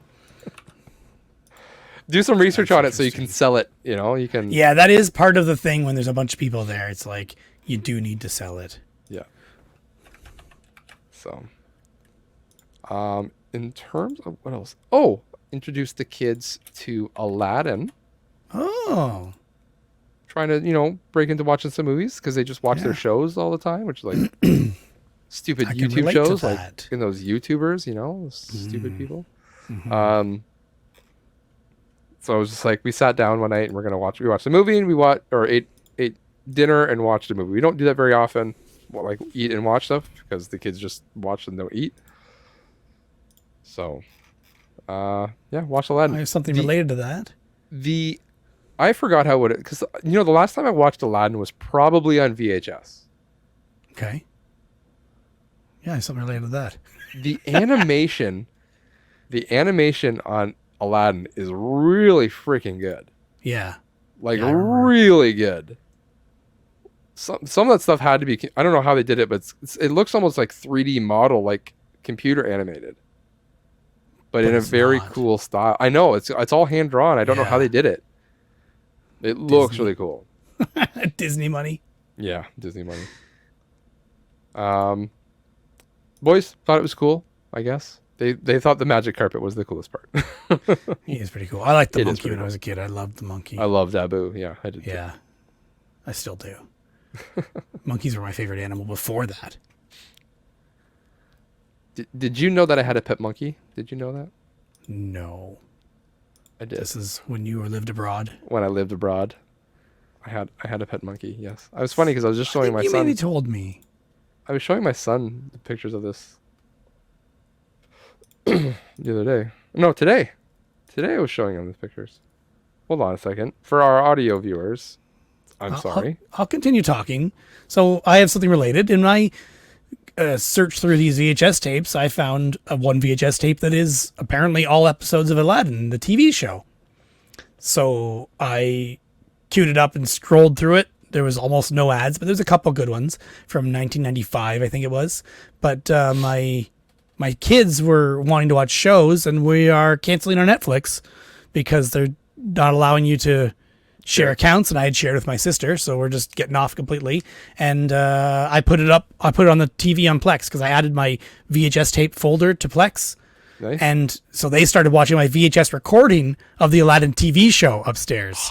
That's awesome. So we got into that. I wish there were commercials, but the guy who was recording it had stopped recording and continued. Of course, you got to save that. You got to save that tape. Of course you do. Yeah, there's a lot. I have a lot of commercials, but ones with kids stuff I really want to get because that I have nostalgia for. But anyway, some of those ads are going up later. I love the Aladdin TV show whenever I could watch it. I didn't get it very often. I loved it. It was really good.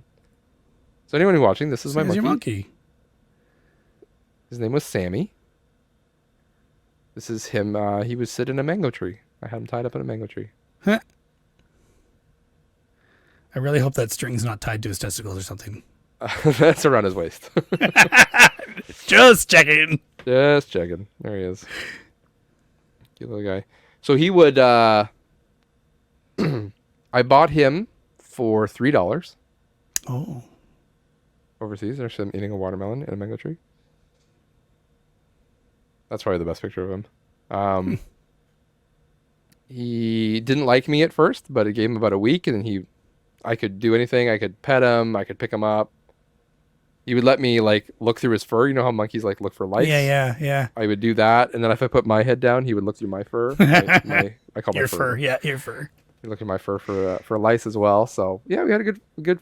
He was, and I also had a dog as well. But my monkey was a better guard than the dog was. The dog didn't care if anybody came in the yard. The monkey would scream at anybody who came in. So okay. We knew someone was there. He used to ride around on my motorbike with me. He would sit up on the handlebars, and I would just toot around. And I would drive. I drove between like the village and the capital city, which is like a 3-hour drive. Yeah. And he would just sit on the handlebars the whole time, and away we go. And all the looks I would get, people, what the heck? Just a monkey sitting on that. Was he there during your crash? No, he wasn't there. Okay. I had given him away to my friend at that point. Oh, okay. Just curious. Oh yeah, because you were leaving, right? We were leaving the country, so yeah, that makes sense. I had to give him away and my dog away. So okay. But yeah. Interesting. I don't know what kind of monkey he is. I could probably yeah, I was gonna say Google Lens it. Kind of. I'll just Google Lens it now. I think it's like an African red monkey is what they called. It looks like people. Looks like people. So I have, while you're Googling, I have a capture card for recording this VHS stuff. That is my mom's old capture card for converting VHS tapes when I was like, it was 12 years ago anyway, somewhere around there, 13 years ago. And I've held on to it ever since, and that's what I've been using to record these tapes now. But I wanted to get another one. So I bought one on Amazon and hooked it up to my other VCR, and it was absolute trash. The colors were all just like rainbowy. You just watch anything and it'd just be rainbow. So I returned that and bought another one. And while that one was shipping, I found one from our friend Hugh, right? The garbage guy. Right? It was Hugh? That's his name? I can't remember. No, Heinz. Heinz, yes, sorry, Heinz. So Heinz had a listing for that said free with any other purchase of something from me. So I bought his Smash Bros for 3DS for $10 or $15, which is basically the going rate. And I didn't have it, and my son loves Smash Bros, so I figured I'd grab it. And he included this capture card for free. So I tried out the capture card, and it's working great. It's what I've got hooked up for my second VCR right now, recording on this screen. It's not quite as great, but it's working good. It's just when there's distortion in the video, it goes black and white sometimes. So it's just not as good at handling problems. And then the second one from Amazon comes in, and I hook it up, and it freezes every 24 hours or 12 hours you have it hooked up. So I'm like, screw that, return it too. I've got this other one, who cares? And then I go to my mom's house this weekend, and she's got a second one. I didn't realize she had another one. So I tried hooking it up, but apparently it's not compatible with the older version of the same thing, because I'm using one through S-Video and one through Composite, and they use the same setting or something. But I tried hooking it up. I'm going to probably try hooking it up to a Raspberry Pi so I can have 3 VCRs go at the same time, and we'll see. Yeah. Would be nice. Cool. But apparently Linux has good support for that stuff, so we'll try it with OBS on Linux. Cool. So, trying to know what kind of monkey is? It's a very technical name. It's not even a... Oh, okay. It's not even like a, hey, it's this. Erythrocibus. It's gotta be a shorter name. Yeah. There's gotta be a shorter version of that. There's gotta be. Anyways, it's it's in the right area because it shows a map, and it's like directly on the country that I was in. Huh. So. Well, last month, I think I also shouted out the national days that we recorded on. Uh-huh. So today's national days are National Tile Day, National Toast Day, National Chili Day, National Dog Biscuit Day, and National Banana Bread. Ooh, I'll take a banana bread. So that's February 23rd. Or for you guys who want, why does it not have a go to the next month? So That's you got to say March 1st. I'm doing March 1st now. So Natural Sun-Kissed Citrus Day, World Music Therapy Day, Zero Discrimination Day, Self-Injury Awareness Day. I was worried that was not going to have the awareness word. National Minnesota Day. National Minnesota Day. Yep. Dadgum, That's Good Day. What? National Horse Protection Day, National Fruit Compote Day. What? And National Pig Day, and the last one's National Peanut Butter Lovers Day. That's all for March 1st.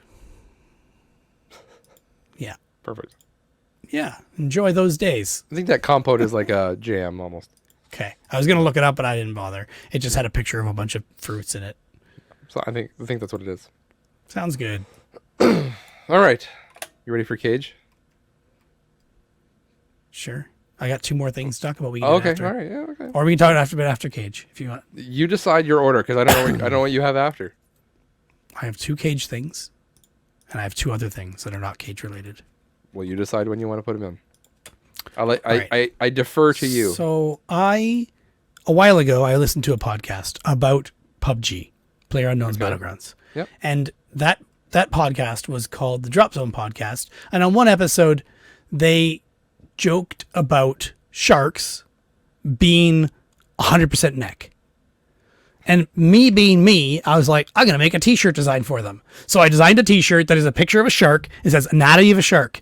And it just has an arrow pointing and says neck. And that's it. And then it says Drop Zone Podcast at the bottom. So I put that up, and I think maybe 2 had sold back then. But for some reason, in the last, let me just make sure this is right. In the last 2 months, no, month, since February 12th, I have sold 1, 2, 3, 4, 5, 6, 7, 8, 9 of that shirt. Wow. Since the 12th. Randomly. So in 11 days. What is going on? That podcast doesn't exist anymore. Huh. You can still download it, but there's no of new course. episodes for 4 years now. So somebody has found this found it and shirt posted it. Yeah. and decided to either post it, or it's like their baseball jersey or something like that. Like, everybody on the team buy this shirt. And on some of them, I'm getting $2 each, and some of them I'm getting $4 each, depending on whether it was on sale at the time. So thank you. I've tried Googling it to see if people are talking about it, or if the link is being shared. I'd Google just the link. I tried TeePublic and Anatomy of a Shark. I tried Shark All Neck or something like that, or Shark Neck T-shirt. Nothing. I can't find anything. Yeah. Jeez. I have no idea where this is coming from, and I'm very curious, and that just makes my investigative skills want to find it badly. Very badly. Very you have badly. no idea. I can see it. I can see it in your eyes. Yeah. It was enough that I wanted to write it down and talk about it here. So it's Fair enough. why? Why? Thank you for the money, but why? What is this shirt being used for? I need to know. You'll never know. You'll never know. I meant to write another Would You Rather with Dan Rather, but I forgot. Well, you said you had one more thing. Was that? I do still have one more thing. Okay. So, I sold a game. Ooh, yes. You knew about this, and I forgot all about it until I looked at my list, which is why I keep a list. So, this is the game that I bought at a video game store for $50 plus tax and was worth almost $500. So I posted it on Facebook. You're going to tell people what game it was in case they didn't Yeah, listen to the last sorry. episode? Silent Hill Shattered Memories for PS2 Okay. is the game. The game store had no idea what the value was, or they didn't look it up or whatever. So $50 is what they sold it for. I bought it, etc., etc. They caught onto it, and the next one they get will not be that price. So I posted it for sale. I think I only posted it locally. I didn't do eBay. I don't think I did eBay. No, I didn't do eBay. So I got a ton of offers. I even wrote in it like I'll accept offers, or trades. I mean, Yeah. I'll accept trades, but make it reasonable and it better be in my favor, basically. And I got tons of stupid trades and all this other stuff. I think I told you about the Pokemon guy. Yeah, that was in the last episode. Like he had heart gold and he wanted to give me another heart copies of gold. it, Like, yeah. Anyway, so that probably would have been okay if I trusted him. But anyway, like the next day after that, after we had talked, I think, or something like that, I got somebody offer me cash for it on Facebook Marketplace. And I just said yes to their offer. Oh. So And that's been a their good offer was $450. That's what I was going to guess. Yeah. I think I had it listed for 500. Maybe I even did 520 or no, I dropped it to 490, I think. Just to try and get more people to do something, offer something. So yeah, 450 cash shows up at my door. He's happy. He's telling me all about his Silent Hill collection. He shows me a photo on his phone of all his Silent Hill games. He's like, "This is the last one I needed for my collection." I'm like, PS2 collection? He's like, no, Silent Hill collection. He shows me the picture, and I'm like, that's pretty cool. I mean, I'm not a Silent Hill guy, but that's still pretty cool. Of course. So he has Subset complete. all of them. Yeah. Yeah. It's crazy. Yeah, at some point you're going to get to that point where you just got to bite the bullet and buy the big one. Yeah, exactly. And if it's local, that's even better, right? Yeah, exactly. Yeah. Sweet. That's good. Yeah, you hadn't actually told me. Yes, I kept it from you how much I sold it for. Yeah. It wasn't a great impressive number, but I mean I paid $57 for it, so I mean that's a pretty good impressive. Yeah, that's pretty good. That's like a one-time deal thing though. That's probably the most expensive thing I've ever sold. Right? Yeah. I don't know. Yeah. Individual one item, probably. Individual one item? I could probably figure that out, but I'm not gonna do it right now because that's too much work. I want to, but I don't want to scroll through 5,000 lines. Oh, it would take forever. I think from memory, the most I've ever sold. I mean, aside from, I'm gonna go video games because aside from the coins, it was pure Yeah. $1,000 profit. Yeah. From the trash. From the trash. The biggest video game profit I've ever made was with the Gacha Force for GameCube. Okay. I bought that for $10 at Value Village and sold it for like $450. Yeah, I and think if so. you're talking dollar profit versus percent profit, makes a difference as well. Because I have some really good percent profits, especially if I got it for free, right? Yeah. That's infinite percent. Infinite percentage. Yeah, it's too hard to scroll through this list and look for a big number. I could do a query to look for the big number, but I forgot how to do a query and then give me the name, not the line of the number. I could probably just do the number. All right, we're going on a Cage. We got to Yeah. get you off this spreadsheet business. I'm still going to do it. Anyway, you're going to start with Cage or you want me to talk about Cage? I'm going to let you start with Cage because I have my reasons. Your reason is that you want me to stop doing this spreadsheet nonsense? Yes, that's right. Yeah. Oh, I have something that I sold for $820. What did I sell for $820? Oh, that's not the same. That's Steam gift cards. Oh, see? Yeah. I counted that as a single transaction because it was easier than doing them all separately. All right, well, let's exclude that one. Or let's not worry about that right now because I don't want to have to figure that crap out. So, Cage. Cage. You got a graphic? I hear you got a graphic. We have a graphic. Should I bring up a graphic? Sorry, audio listeners. We're turning into Fandango. I'm going to bring up the graphic that has the movies I watched in here because you probably won't even notice them really. Yeah. Do I have some way to... I'm going to move this over to the screen because that's much easier than... Again, great material here. Hacker man over here. Yeah. Yeah. Where is it showing me my windows? It's only showing me the windows on this monitor? What? That Lame. doesn't make sense. Let's just share the other screen. There we go. Okay, I'm sharing the whole other screen. Oh, you got to zoom in on that. So we got Tier Maker for the audio listeners who are like, what are you looking at? We got Tier Maker set up with a tier ranking of Nicolas Cage movies. And this is so far just the ones that we've seen pretty much recently or we're confident in ranking. So, and it doesn't include his 3 newest movies, I think, because this just didn't include them. So from this, do you want to read out what we have, or do you want to just talk about the ones I watched I'm gonna recently? say I think we should post this on the Discord rather than going through everything. I think we should. As much as I appreciate this list, I think we should go through one by one at some point. And When we're done, though, um, I'm going to I'm not post this sure. in the Cage page. Yeah, we'll post this in the Cage page at some point, I was going to do it right now. or you'll have to watch the video podcast. You want to see? It's around the 1 hour 55 mark if you're not looking at your thing. So Yeah. at some point these are going to get rearranged because I am watching all of these all over again, right? So Yeah.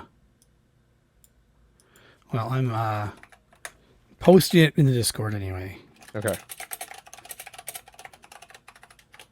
So from let's start with Valley Girl. Valley Girl from last episode that I watched and you watched this episode. Yeah. I put in A as an A-list movie. Or Yeah. not A-list, but A tier. A And that is tier in term Yeah. and that is go terms ahead. we're gonna use thank you to the game room for this. The Cage Gauge. We're using how entertained we were while watching this Nicolas Cage movie.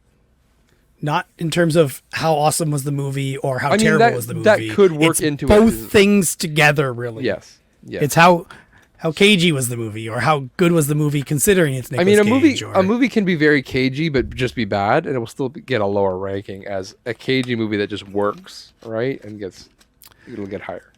Yeah, except Vampire's Kiss. That's what I mean. It's probably But not it's- a great movie, but it's made its way It's up there. very cagey. Yeah. Yeah, exactly. That's why Yeah. it works its way up. Anyways, Valley Girl, A. Would you agree with an A, or would you put it somewhere higher or lower? Me? Yes, you. I think we should discuss it a little bit. Yes. I thought you were asking the audience for their opinion. I think so. I can't remember what things I had to say specifically about it anymore is the problem I'm having right now. I forget what feedback I had specifically. The next two movies I wrote actual notes. It was cagey, but it was also a decent like romance story was the Okay. nice thing about it. Yeah. And I think that makes it an A because it's a good movie and it was cagey. And it was cagey, especially Yeah. his outbursts. Yeah. And his job thing, you said that he gets a job to stalk her or, get her Yeah. attention and stuff. That's very interesting way of doing that. That sounds like Cage. But The montage. It was all about the montage. yeah. Yeah. And the Okay. hair and the music and the car and the bar and the What'd you think everything. of his chest hair? What'd you think of his chest hair? Oh, it was prime. That was Yeah. great. I love how they just made it into a triangle and said, that's good enough. So good. Oh my god, it's so good. Well, they I had to was- start off with him being the first scene on a beach. Yeah. Of course. Of course. Perfect. Well, otherwise, because I know why they did that, because you wanted her to look at him and not know that he was in the quote unquote punk scene, right? Exactly, They had yeah. to show him in a neutral environment. Yep, I agree. Makes sense. Yeah, they could have. Only other way they could have done is if they established her character first, then him. Whereas it was kind of all together at the same time. You kind of learn who each of them are. And at the same time, like, you don't know he's a punk until he shows up as a punk, Yeah. right? Yeah. So or if the you see the audience- cover. Yeah. But even then, you're just kind of like, huh, what? Or you read the synopsis. Yeah. Yeah. Well, there's that too. But to be fair, he looks nothing like what he looked like on the cover. Like, he never wears that outfit. That's true. That's true. So Yeah. Yeah, they were trying to highlight the fact that he's ripped. yeah. All right. So Valley Girl A. All right. Well, what's your next one? All right, I'm gonna reverse these two because their ranking is according to the opposite of how I watched them. My next one that I watched, or next one that I'm going to talk about that I watched, is Deadfall from 1993. Okay. It is. I've already ranked it as a C tier. Okay. It has like B movie written all over it in terms of like the budget. It seems like it's not a high budget movie. Even the main actor seems so not quality. I don't know what it is about him. I don't know if I recognize him from something. I never looked him up, but something about him makes it just feel like a not a great movie. But Cage's role in it is pretty cagey. So he plays like a bit of a mafia guy. And I don't know what accent he is supposed to have, but my God, it's bad. It's like he switches between French and Italian, and I can't place where it's supposed to be. His hair, I thought it was a wig, but it looks like it's his real hair as far as I can tell, and it's bad. Like, have you seen this movie? You haven't, right? No, I haven't. No. Okay, I'm gonna bring. I'll get there eventually. What year did you say this was? 1993. 93. Okay, so it's much later then. Okay. So, let's see if we can get this on here. It's muted. Yeah, you don't need to hear it. Well, our audio listeners. Does that work? No, it won't work because I'm sharing the screen, not the window. I know where you Yeah, it won't work. This is Nicolas Cage. Oh my, those sunglasses, man. The sunglasses, the mustache, the comb clothes, over. and the hair. The comb over. Like, it looks fake, but I think fake. it's real. So this is the main actor guy, and I swear he's from something else that's just not quality. There's one of the I don't know, villainy guys. Nicolas Cage goes crazy in it. He's just cagey. Like the laugh, and this is one of the movies. There's also some boobies. One of the movies Gotta be boobies. You've seen him. I think this is in that video I sent out of all of Nicolas Cage's movies. Yeah. They highlighted this movie as having the best freak out by Nicolas Cage ever in any movie he's done. Huh. So that maybe could bump it up, but it's still not. The rest of the movie is not great. So. Oh, it's Michael Biehn. Of course, it's Michael Biehn. Is that who it is? Yeah. Okay. What's he from? Terminator, Aliens. He's everything. He was like the actor. Yeah. Planet Terror. The Abyss. Yeah. Huh. He's really young in this then, but no, it's only 93 though. Why does he look different? I would watch it just for him. I do like him. Well, do it. He comes off as very not a good actor in this. It's probably more on the director. Could be. Man, how many Coppolas are there? There's so many Coppolas. Oh, Director yeah. Christopher Coppola. I also have a Coppola movie that I watched. All right. Do you want to go to your movie you watched, or do you want to do my next one? Just do yours, then we'll go on to mine. All right. My next one, if I can get back to my list, where the heck is everything? Here it is. So my next one, 1990s Wild at Heart. Okay. In my mind, having seen the cover for it, this isn't the cover I'm used to, the one on this thing. The one that shows up in Plex, I always assumed this was like a Hollywood big budget movie of some kind. Yeah. But having watched it, it doesn't not seem like it's very good. or that it was well received or something. But I'll bring it up over here as well. It also has Willem Dafoe. Ooh, Willem. Yeah, and Willem has these great fake teeth in it. You can see down here. I don't know. Those look like his real teeth. No, these are not his real teeth. Are you sure? Absolutely.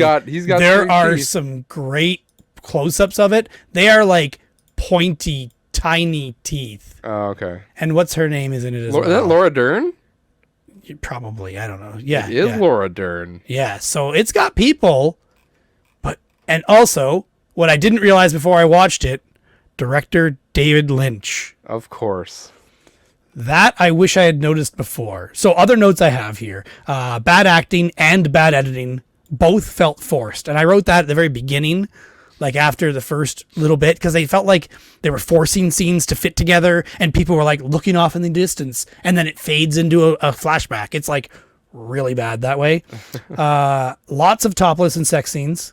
Oh. Lots of weird. According to Q Dog, anything with boobs in it makes it good in his book. All right, well then he can definitely watch it. Yeah. I watched it because it's Cage, so I mean there you go. But lots of unexplained and weird things. Like it felt like they were leading up to something, and then they never paid it off a couple times. And on top of all that, sounds like Valley Girl. It's worse. Trying to be like Elvis. There's a lot of him trying to do Elvis. He even has an Elvis song in the movie, like where he sings like he's Elvis, and there are girls screaming in a random bar, like as if he's on stage in Elvis. It's a little bit too much of his Elvis obsession. But there's also way too many Wizard of Oz references, like way too many. Every chance they feel like throwing in a Wizard of Oz reference. And this was apparently based on a book, and the book didn't have as many as what I read. Winner, Best Picture. Holy goodness. Really? That was the trailer just said. Oh my god. Yeah. Yeah, it was entertaining, but it wasn't good. So where did that make it on the scale for audio? So I put it higher. I put it in a B. Better than Deadfall. And partly because there's more Cage in it. Deadfall, Cage was like a tertiary character, or even lower. But Wild at Heart was I'd say a B. Okay. All right. Yeah, you could put it higher if you wanted to, but looking at the other things in A, I don't think it fits. Okay, that's fair. Just looking at where Jiu-Jitsu is on that list based on your viewing, and it's higher than. That's higher than Deadfall. I don't know what it means about Deadfall. Jiu-Jitsu's there because it's so bad. Okay, gotcha. It's mid-tier. All right. Yeah, and maybe Jiu-Jitsu needs to be removed. That's actually the first one I moved on that list, so that could be a problem, right? It could be. Well, this will get, shuffled as I get through the movies as well, and we can both, as you watch movies that I've seen and I watch movies you see, then we'll discuss and we can move. It's kind of like the IndieQuest list. Yeah. For the IndieQuest podcast. The Cage log. Yeah. Cage log. Is it a main cage or a side cage? Yeah. All right. Just steal everything from everyone. That's completely original. I know what you're talking about. Yeah. There was some discussion last episode on what Nicolas Cage's first role actually was. Mm-hmm. I'm going to go back to stop sharing, okay? You don't need to see this anymore. Well, we could if you're going to add my list, my game. Or I didn't do that on a different screen. Okay. Well, that was not editable. That was just a photo. Oh, okay. Well, let me know when you're ready and we can talk about it. I'm ready. You can just talk. So I went for first starring role, which is Valley Girl. But according to IMDb, his first role was Fast Times at Ridgemont High. Mm-hmm. So I said, you know what? I haven't actually seen Fast Times at Ridgemont High. Me neither. So I probably should. I know what that movie is famous for. Like, that's all over the internet. But I never actually seen the movie myself. So he's like, you know what? I'm going to, I do it for the Cage. I got to do it because it's Ridgemont High anyway. So I watched it. Yeah. I think this should fall on the NA scale for Nicolas Cage. He is such a side character. You get two little flashes of him. He's somebody's buddy. He's just kind of there. Oh, okay. I don't think he has any lines. He's just there. So I don't think it's on his IMDb. So I think it should be on the list, but I think it's NA non-applicable because it's not really a character. Okay. That being said, Fast Times at Ridgemont High feels like one of those. I'm comparing it directly with Valley Girl because it's kind of the same sort of movie, like high school kids trying to hook up and get together, and it's kind of like a slice of life in the 80s, right? This is a slice of high school life. Okay. It's good. It's definitely dated. I don't know how well it's aged. It's worked okay. There's still that same what do you call it? This need to show like high school, like in theory, high school girls, getting it on with high school boys, right? And showing nudity when it comes to that, which is a little awkward nowadays. But it was a different time back then.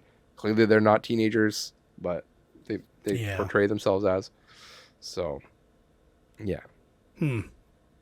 That aside. That movie is not even in this tier list as an option, I don't believe. Well, I'm going based on IMDb. Yeah, yeah. Which And you I would said love last, to. which you said last episode we should. So Yeah, I wish I had a way to modify this list without having to re-download all the thumbnails and Yeah. re-upload them as a separate thing. yeah, that's annoying. Yeah. It's tempting to have to just do it though, because Otherwise, it'll take forever. yeah.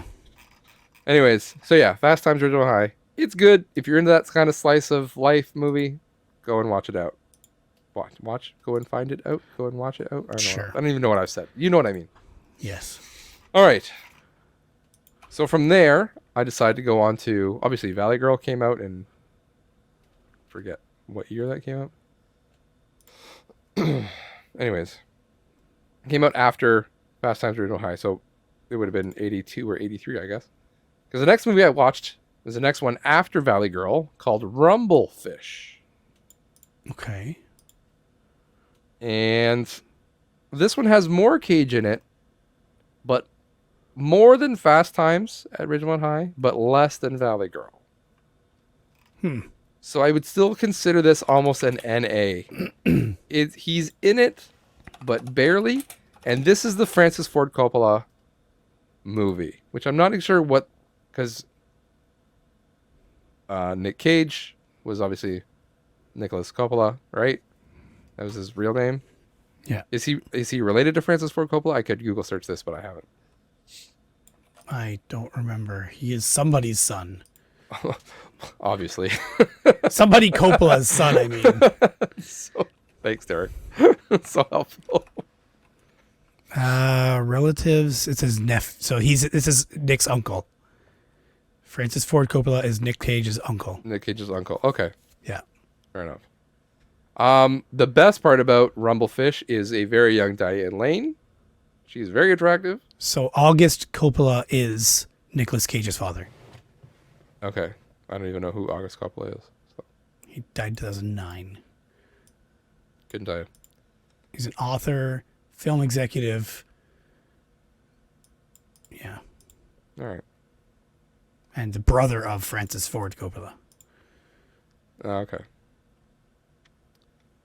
So, Rumblefish is more about Matt Dillon, which I don't know if you know Matt Dillon. No, never heard of him. Okay. I'm not a huge Matt Dillon fan. Oh, I don't. For a second, I thought you were talking about Damon. Oh, not Matt Damon. I was going to type this movie in, and I'm like, okay. Anyway, sorry. What was the movie called again? Rumblefish. Okay. Yes. Okay. I already have that open. Okay. Because I was looking up the Coppola. I got distracted. Yeah. Matt Yes. Dillon. Oh, that guy. Yes. Yeah, yes. yeah. I know him. Everyone from stuff. know him. I don't Yeah. think he's a great actor. He's very young in this, obviously. Yeah, I don't think he's a good actor either. I don't think he's a good actor. I think But this he's in is something I liked. What was that? I think he was in something about he was in. Mary. Yeah, I don't really love Something About Mary, but that is possibly very familiar because He's in Crash. This is just I've never seen. Crash is good. Well, it was good. I don't know if it's good The anymore. Outsiders. He was in. That's much older. Wild Things. Isn't that him in Wild Things? Yeah, maybe. It's a good one. Yeah, he is. There it is. Anyways, and a very young Mickey Rourke. Very young. So young I didn't even recognize him until I saw the credits. I was like, I knew he was in this movie, but I was just waiting for him to show up. He was in the movie for a lot. I just never even realized it was him. Huh. So You, Me, and he Dupree plays- is the other movie he was in. It's terrible, but anyways, Mickey Rourke sure. shows up. He's the motorcycle boy. This movie is what I would describe as a art house noir film. And it's in black and white? It's in black and white. Okay. Dennis Hopper plays their father. A young Dennis Hopper. I mean, everyone's young, let's be honest. Yeah, this is from 1983. 1983. So this I has wasn't very high. born yet. This has very high ratings, like Rotten Tomatoes, like 75% critics and 80% like Weird. viewer or audience. And I clearly I'm missing something because I thought this movie was garbage. Huh. It is trying so hard to make connections between a boy trying to live up to, not trying to be his father. He's trying to be his brother. His brother's the coolest thing. So he's living in his brother's shadow, but he wants to become as cool as him or better, but he can't. Where does Cage fit into this? He's just Matt Dillon's buddy. Okay. And they're in this. Matt Dillon is part of this quote unquote gang, or he's the leader of the gang that Mickey Rourke started, but then he left because he got in trouble with the law or something like that. I don't really know what happened, to be honest.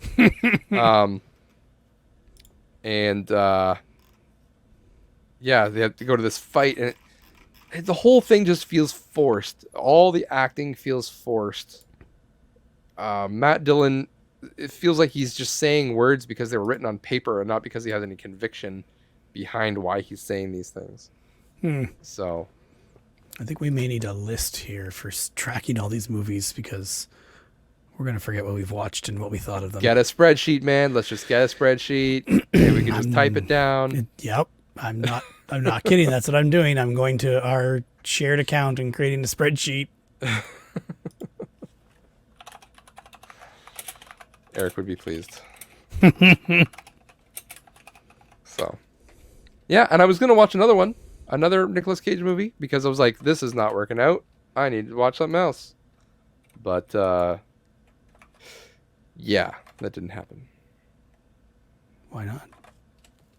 Because I ran out of time. I watched Rumblefish last night, and I was going to watch one today, but school was closed, so I had kids at home, so I didn't have time to watch a movie.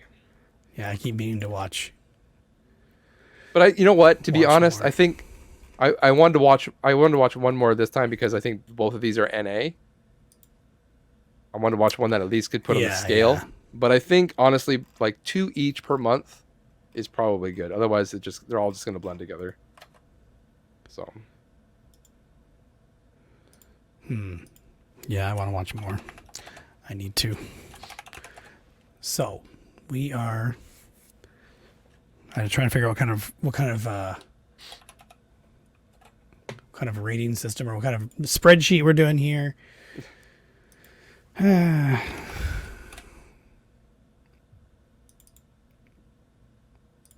Well, we'll just do the same as Tier Maker, like S, A, B, C.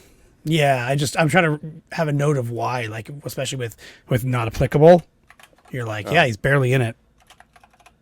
But we're literally just including it because it's on his IMDb.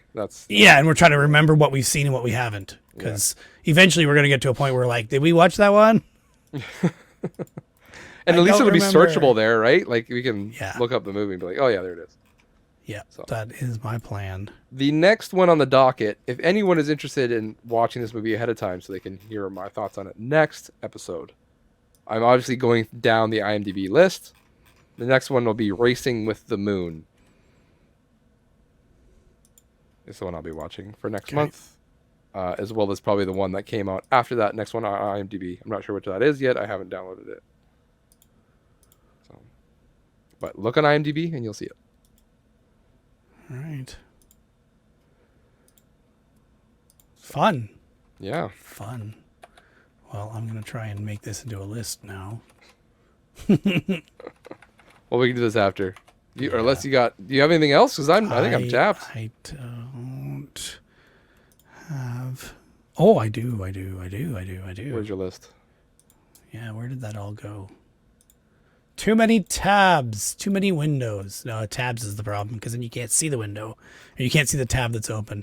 So, like I said, I didn't do the Would You Rather with Dan Rather. We already kind of talked about comments on YouTube, and not much happened on Twitter, and so we talked about the National Day. I have a ChatGPT quiz if you want to do it. Ooh, yes. Let's do the ChatGPT quiz. Let me get back to that. All right, ChatGPT. I went back to my old chat with ChatGPT where it gave us 5 quiz questions last time, and I said, "Can you give me 5 more?" No, I said, "Can you give me 10 more?"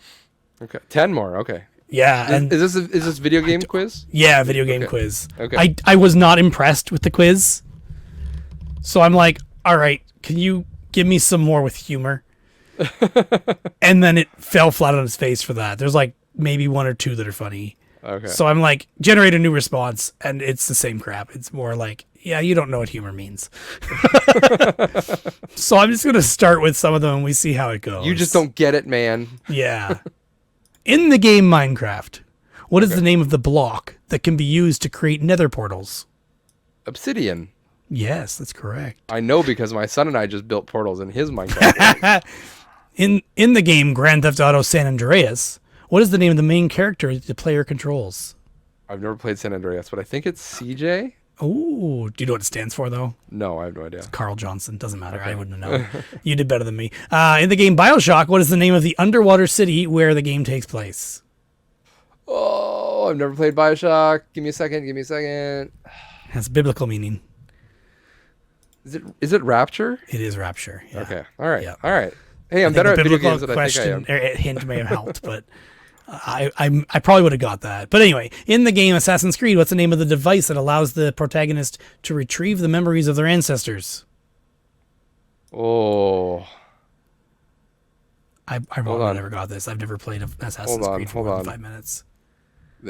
Is it the Animus or something like that? It is the Animus. Are you watching my screen? No, I'm not. In the game Final Fantasy X. Okay, hold on. Let me explain this question. I played like an hour of the first Assassin's Creed game. Do you know why I know why this is called podcasts? Anything? I've watched the Assassin's Creed movie. That's the only reason I know. That's pretty good. With Michael Fassbender. Yeah. I haven't watched that yet. In the game Final Fantasy X, what's the name of the main character?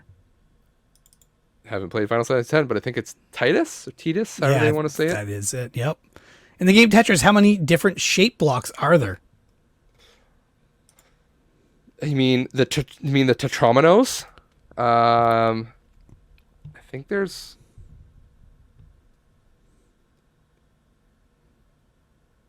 5. He's counting them with his mouth, just so you know. I can see I'm sorry. I'm tapping my fingers on the desk. I think there's 5. There's 7. That's 7. Oh shit. In the game Mass Effect, what's the name of the protagonist? Shepard. Commander Shepard, yeah. Commander Shepard. Again, never played a Mass Effect. But I know. You just hear it through games. In the game The Sims, what is the name of the neighborhood where the game takes place? Oh, that I don't know. Me neither. It's Pleasant View. I would have guessed Pleasantville or anything. Pleasantville, I would have said, right? Possibly, yeah. In the game Counter-Strike Global Offensive, what's the name of the bomb defusal map set in Italy? I wouldn't know this. No idea. I don't think Inferno. I couldn't tell you. Somebody knows these answers. In the game Red Dead Redemption, what's the name of the main character that the player controls? I do know this is Marsden.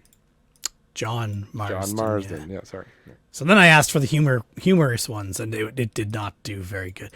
It's in the game Elder Scrolls Skyrim, Elder Scrolls 5 Skyrim. What's the name of the spell that turns enemies into harmless animals? Couldn't tell you. Wabajack? I don't know. In the game Fall Guys, what's the name of the jelly bean-like characters the player controls? A Fall Guy. I was just calling him Fall Guy. Right? Isn't that a terrible question? The answer's in the question. The answer's in the question. Perfect. In the game Pac-Man, what's the name of the main character Pac-Man? the player controls? Right? In Mario Kart, what's the name of the banana peel weapon? Banana peel? Banana peel. I don't know what you're talking about, man. These are gold. Come on, ChatGPT. In the game Donkey Kong, what is the name of the damsel in distress the player must rescue in Donkey Kong? Donkey Kong. Ooh. It's not Dixie, is it? Or Trixie? No, none of the above. Pauline. Which you'd okay. know if you played Mario Odyssey. You should know that. She's in it. Donkey Kong? Yeah. Pauline. She's the one that the arcade. For some reason, I was thinking Donkey Kong Country. No, okay, yeah. Okay. No, that's you misunderstood. And when I read it, maybe I did say Donkey Kong Country. I don't think you did. I think I just misheard you. Because I thought I was reading Donkey Kong Country. I'm like, damn, and then anyway, doesn't matter. In the game World of Warcraft, what is the name of the race that resembles anamorphic cows? Orcs? No, anamorphic cows. The Tauren. Tauren makes sense because it's a. Anyway, in the game Pokemon, what's the name of the electric type rodent that's the series mascot? Pikachu. I know If you that didn't one. get that, I I've swear never to played a God. Pokemon game. I'm so good at games. I know Pikachu, man. You have no idea. In the game Mortal Kombat, what's the name of the character who can control ice? Sub-Zero. In the game Legend of Zelda Breath of the Wild, what is the name of the food item that restores health? There's a lot. There's there's not a just lot. one. Apple? Durian? I would have thought of apple. They said raw meat. That's a dumb question. No, you have to cook meat for it to make... Yeah. I think it still restores health with It raw still meat. restores but it's some. restored less. Yeah, it's dumb. Chat GPT does not. Come on, you understand fail. that, yeah. In the game Portal 2, what's the name of the robotic personality construct that becomes a potato? I don't know. It's the same as the last one, GLaDOS. GLaDOS? The last Okay. question was I didn't- who the villain was. Or Who the villain was, or I was Yeah. like, GLaDOS. Okay, I didn't know. Artificial intelligence. That's really Spoilers, terrible. man. I haven't played it. How did I know? Oh, my God. Yeah, I did not do a good job with these things. Man. Yeah, I don't think it understands what humor is, which is sad because it's done good before. I asked it to do humor on something for YouTube comments. So I watched a video from the people who make Satisfactory, and they literally went to ChatGPT and made a video about them getting ChatGPT to write a video for them. Okay, yeah. And they made the video that ChatGPT recommended. And it was actually pretty decent. Like they started off with like, do you know what Satisfactory the game is? Yes, I know it's this by these people. Do you know who Chase is, or Jace, the community manager? No, I don't know him, but blah, blah, blah, blah. A community manager does this. And then he's like, could you write a script for a video from the community manager about possible upcoming features? And then it writes out a bunch of like possible features. And some of them are real features that already exist, but its data set's old and it's looking at old web pages. Yeah. But it was hilarious. So I wrote a comment on that video, which I made ChatGPT write for me. And Write me a comment about this video. and it was great. The comment was actually like funny. I tried to make it funny without insulting. It's like, I can't do insulting. I'm like, all right, whatever. And it included a hashtag about the game being like never finished. It was so good. So I made it do another one, and it was still, again, really good. So it just depends on the topic, I think. It gets it, yeah. This is too broad. Like if I asked about video game questions about a certain game, maybe it'd be easier, but yeah. It asked some of the same. I just had it regenerate more questions, and it gave me some, and some of them are the same. It asked about cheat code in The Sims for unlimited money. That's pretty cool. Perfect. I tried to use AI. You know, one of those like drawing AIs ones? Yeah, yeah. I was trying to get one of those because I needed, this is going to sound very random, but I'm not going to explain why. I think leave the mystery. I needed a picture of a cartoon penis. You could have just unzipped your pants. Rather than using my own picture, I was trying to use a computer generated one because I figured it'd be just interested to see what it do. They do not allow AI to draw penises. Yeah, that makes sense. It probably doesn't. No, it doesn't make sense. They should allow it to draw whatever you tell it to draw. That's the whole point of it. Yeah. And it's not like it was like, draw me this. I literally wrote cartoon penis. Enter. Nothing. It was like, nope, we're not allowed. You tried different AI because there's like 10 out I there. tried a couple ones and none of them would Okay. let me do it. So. Okay. I mean, unless you want to try, if you want to try for me, try to get some penises for me. I'd appreciate You're it. better off just going to Google and typing in cartoon penis. Yeah, I know, but I wanted something original, made by a computer. Do you have a whiteboard? That's what my kids draw on it. I don't want them to see it. So I asked ChatGPT, have you heard of the podcast Not So Special? It says, I don't have the ability to browse the internet or access information beyond the input of my training. However, my training is based on data of September 2021. There's no known podcast called Not So Special. It's possible a podcast name has been created since then, or that it exists but not widely known. Tier. I think we're still there. I think we're still not widely known. That's okay. I mean, we're in this for the money, folks. We're going on 3 years. We haven't made a dime yet. But one day. We just got to open that Patreon or that OnlyFans, one or the other. We do an OnlyFans with computer-generated cartoon penises, and I think we would make money. Right? Yes, thinking that's about the it. answer. No, I'm asking ChatGPT if it knows who I am. It's like, I'm curious. My name's out there, but not for anything too revealing or specific. But it's been a while since I Googled myself. Got to do it once in a while. I used to have an automatic saved search that would tell me whenever new stuff popped up. It's a good way to watch your privacy. Of course. Yeah. Well, is that all you got? What's on your list? Probably. Is that it? Hey, we're coming under 3 hours, so Bill will be happy. We talked about boobs, so Eric's happy. Right? We talked about spreadsheets, so I mean, Eric's even getting more hot happy. and sweaty over there. Yeah, yeah. And through association, Melissa also. Who else can we make fun of? Oh, Joe listens to the podcast. We called him out for not listening. Yeah, He called and then he us said, out. I listen. So hi, Joe. I have an idea for another game, but I needed to do more work for it to happen. Do some work for once. All right? Actually, I could do it right now. I betcha. Give me a the name of a game. The name of a game. Yep. Tetris. Okay. Okay. That'll work.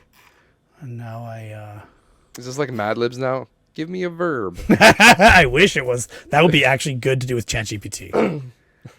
That would be actually good. Okay, I am going to... Should I do intelligence or should I just randomly... No, I want to do a little bit of intelligence. No, that's not going to work. That's a bad example. So I'm scrolling down on eBay with a search for just Tetris. Okay. I've picked an item and I give you a description. You try and tell me what you think the value or the asking price is on that item. Oh, okay. So, price. The title is Famicom Tetris 2 Rare. Condition is very good. Time left is a day and 23 hours. And it is not a buy it now. It's bidding, Okay. which is probably not great. But That's not whatever. good because I can't give you a buying price then. All right, let me do some buy it nows only. I was just trying to find something that wasn't a straight, obvious, we know exactly what this is worth because we already it, know yeah. this game, right? Breach and clear for the Vita. All right, how about Super Tetris 3 for Super Famicom, import, Japan import, US seller. Good condition, cartridges in good condition, tested on a Super Famicom console and working. And is there any more descriptive text? Oh yeah, they got the nice, pretty, colorful stuff. Puzzle game for the Super Famicom. Japanese 16-bit. None of that really helps. No. There's nothing else about condition or details. It is cartridge only. It's Japanese. What do you think is the buy it now price? Buy it now price. I'm going to say $15. Oh, Canadian or US? Oh, man. Come on. I'm assuming you're working in Canadian. I'll work in Canadian, sure. I'm giving you either one as the option. I just want to Okay. know what your gut was telling generally, you. Generally Canadian is what I Okay. do. It is actually $24.36. So let's say $24 Canadian. $24. That's the buy it now price Okay. for this super I Tetris would 3. not buy for $24. I would buy. Would you like me to do another, or would you like me to give up on this game? We can do one more. We'll see. We'll see if I Got get another any game closer. name?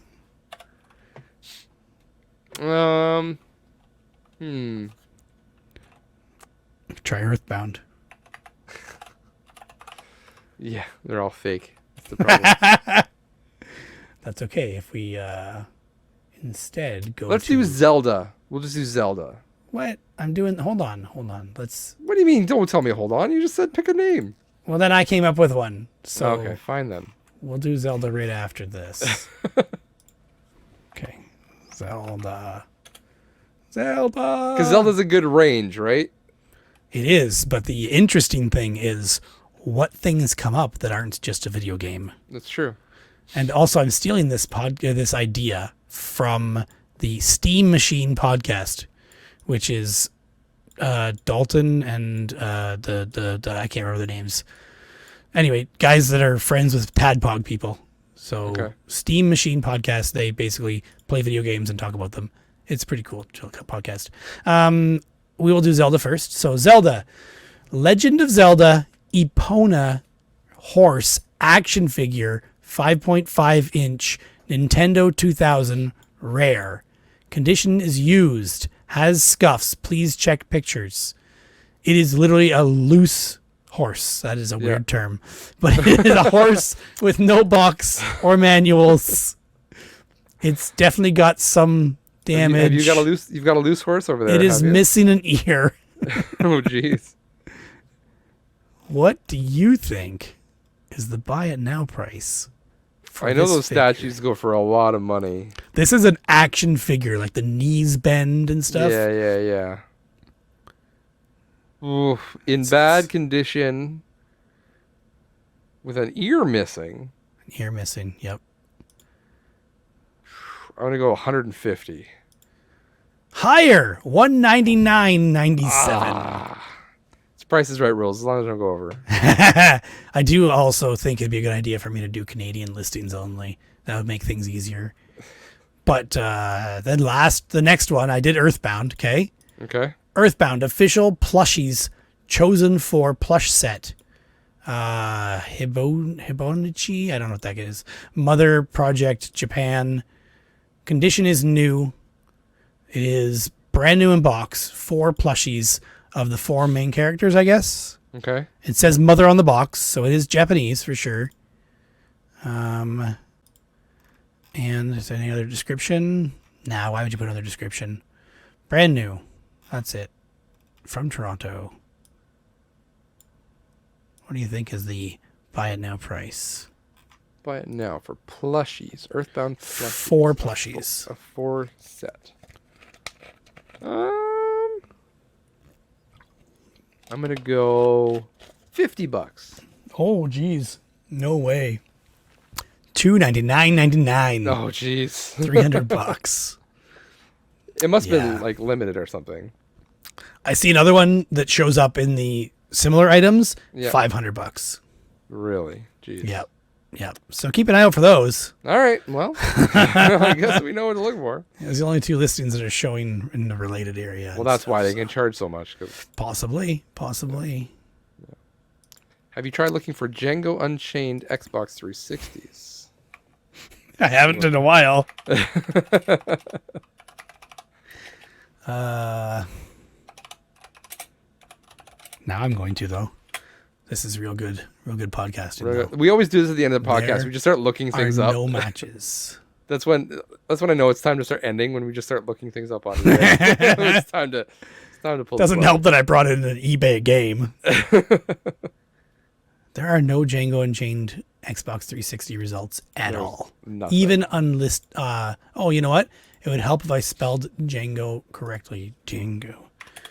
Django. Yes, that is what I didn't do. But let me just make sure I even still spelled it right. I'm just going to blame it on me missing the keys. But it still comes up with nothing for that at all. Which means that one that we did know was there is gone now. Yeah. Nothing. So okay, our last question to end, and if you guys are listening and you have time to chime in on this, let me know. I'm very strongly considering bringing the Django Unchained to the Toronto Game Expo to have there and putting a price on it just to see, not even maybe gauge. I think it'll get a lot of interest. I don't know how many prospective buyers it would get. Mm-hmm. Partly because I think I would price it so high, everyone would just kind of look at it and be like, ugh. That's what I worry, is that if you take your high rare stuff and price it high, people are just going to look at your table, see the high price things, and not bother looking at your reasonable priced regular stuff. Yeah. I'm not quite sure what I want to do with that. Either way, if I do bring it, what price should I put on it? So the only price we know is for the one that was on eBay. And it was Did just not for the sell. It was for the system only, and the not listing the controller, ended. and you have 2 controllers. One controller and the box.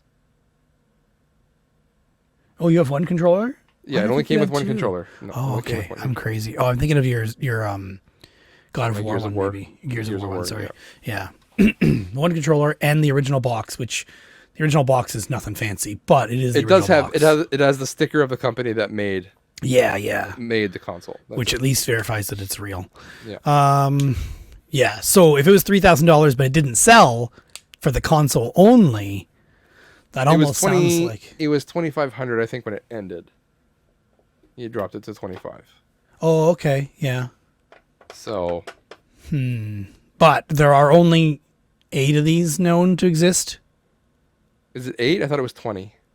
Was it 20? I don't remember. You're gonna make me look up this now. Because it was the people counted the ones in the picture, and I thought there was only 8 in the picture. Potentially, yes. And they never announced how many were made. You should really call that company and ask. Do they still exist? I think so. I think they're still making company. You don't call them, I will. You should call them. You probably have more time than I do. I wouldn't say I have time. I'm just very interested. You're and I like to way more investigate interested. shit. Yeah, you're the. I did give you a USB stick with a whole bunch of information on this. I have it. I have it somewhere. I'm not quite sure where it is, but I do have it somewhere. That should go with it. Here it is.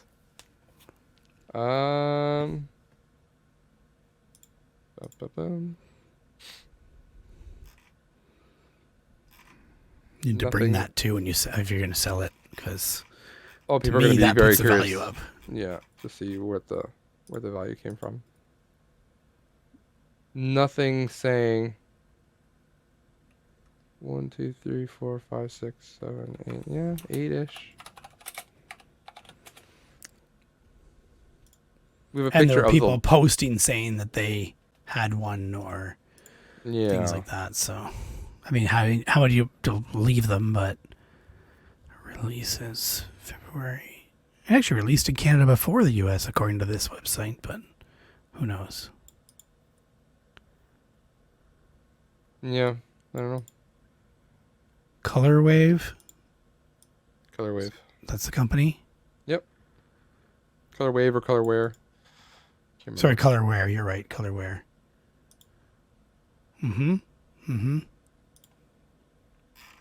All right. They still exist, which says something good, too. Anyways, we will continue this off the air.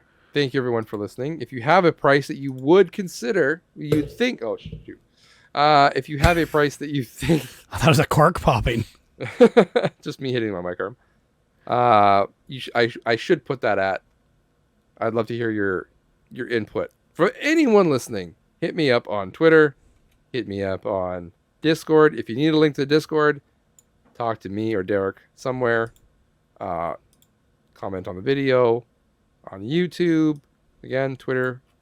If you're on Discord, obviously you don't need a link, so don't contact us there. That's going to do it for this video and for this podcast. Thank you for everyone who is watching and or listening. See you next month, and we'll have a recap of the Toronto Game Expo. And possibly guests, if we can get some. Because I think it would be good to have. It's always good to have a recap with guests. I just had an idea. So, the podcast I've been listening to with Quentin Tarantino, they take letters in the mail. Yep. That's the only way they receive questions and stuff, is through physical mail. Okay. I mean, it makes sense because they're dealing with VHS tapes. How cool would it be to write him and ask him if he knows how many there are, or if he wants to buy it?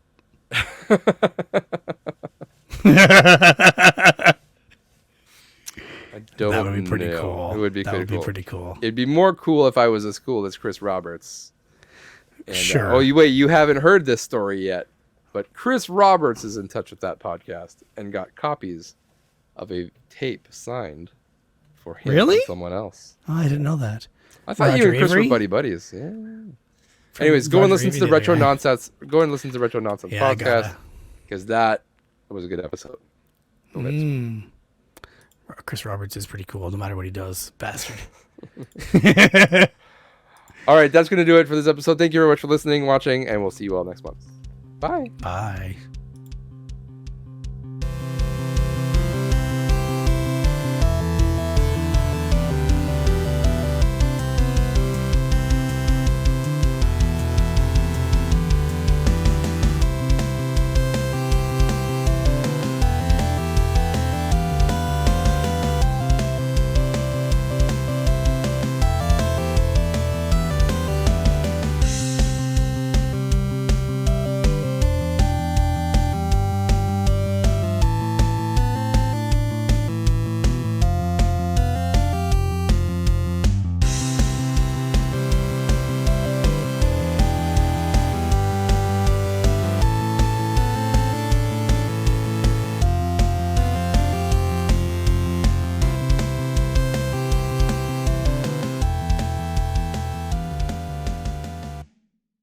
Well, I'd say it's a pretty good game, to be honest with you there, Josh. Any game that has flash tit is a good game in my book.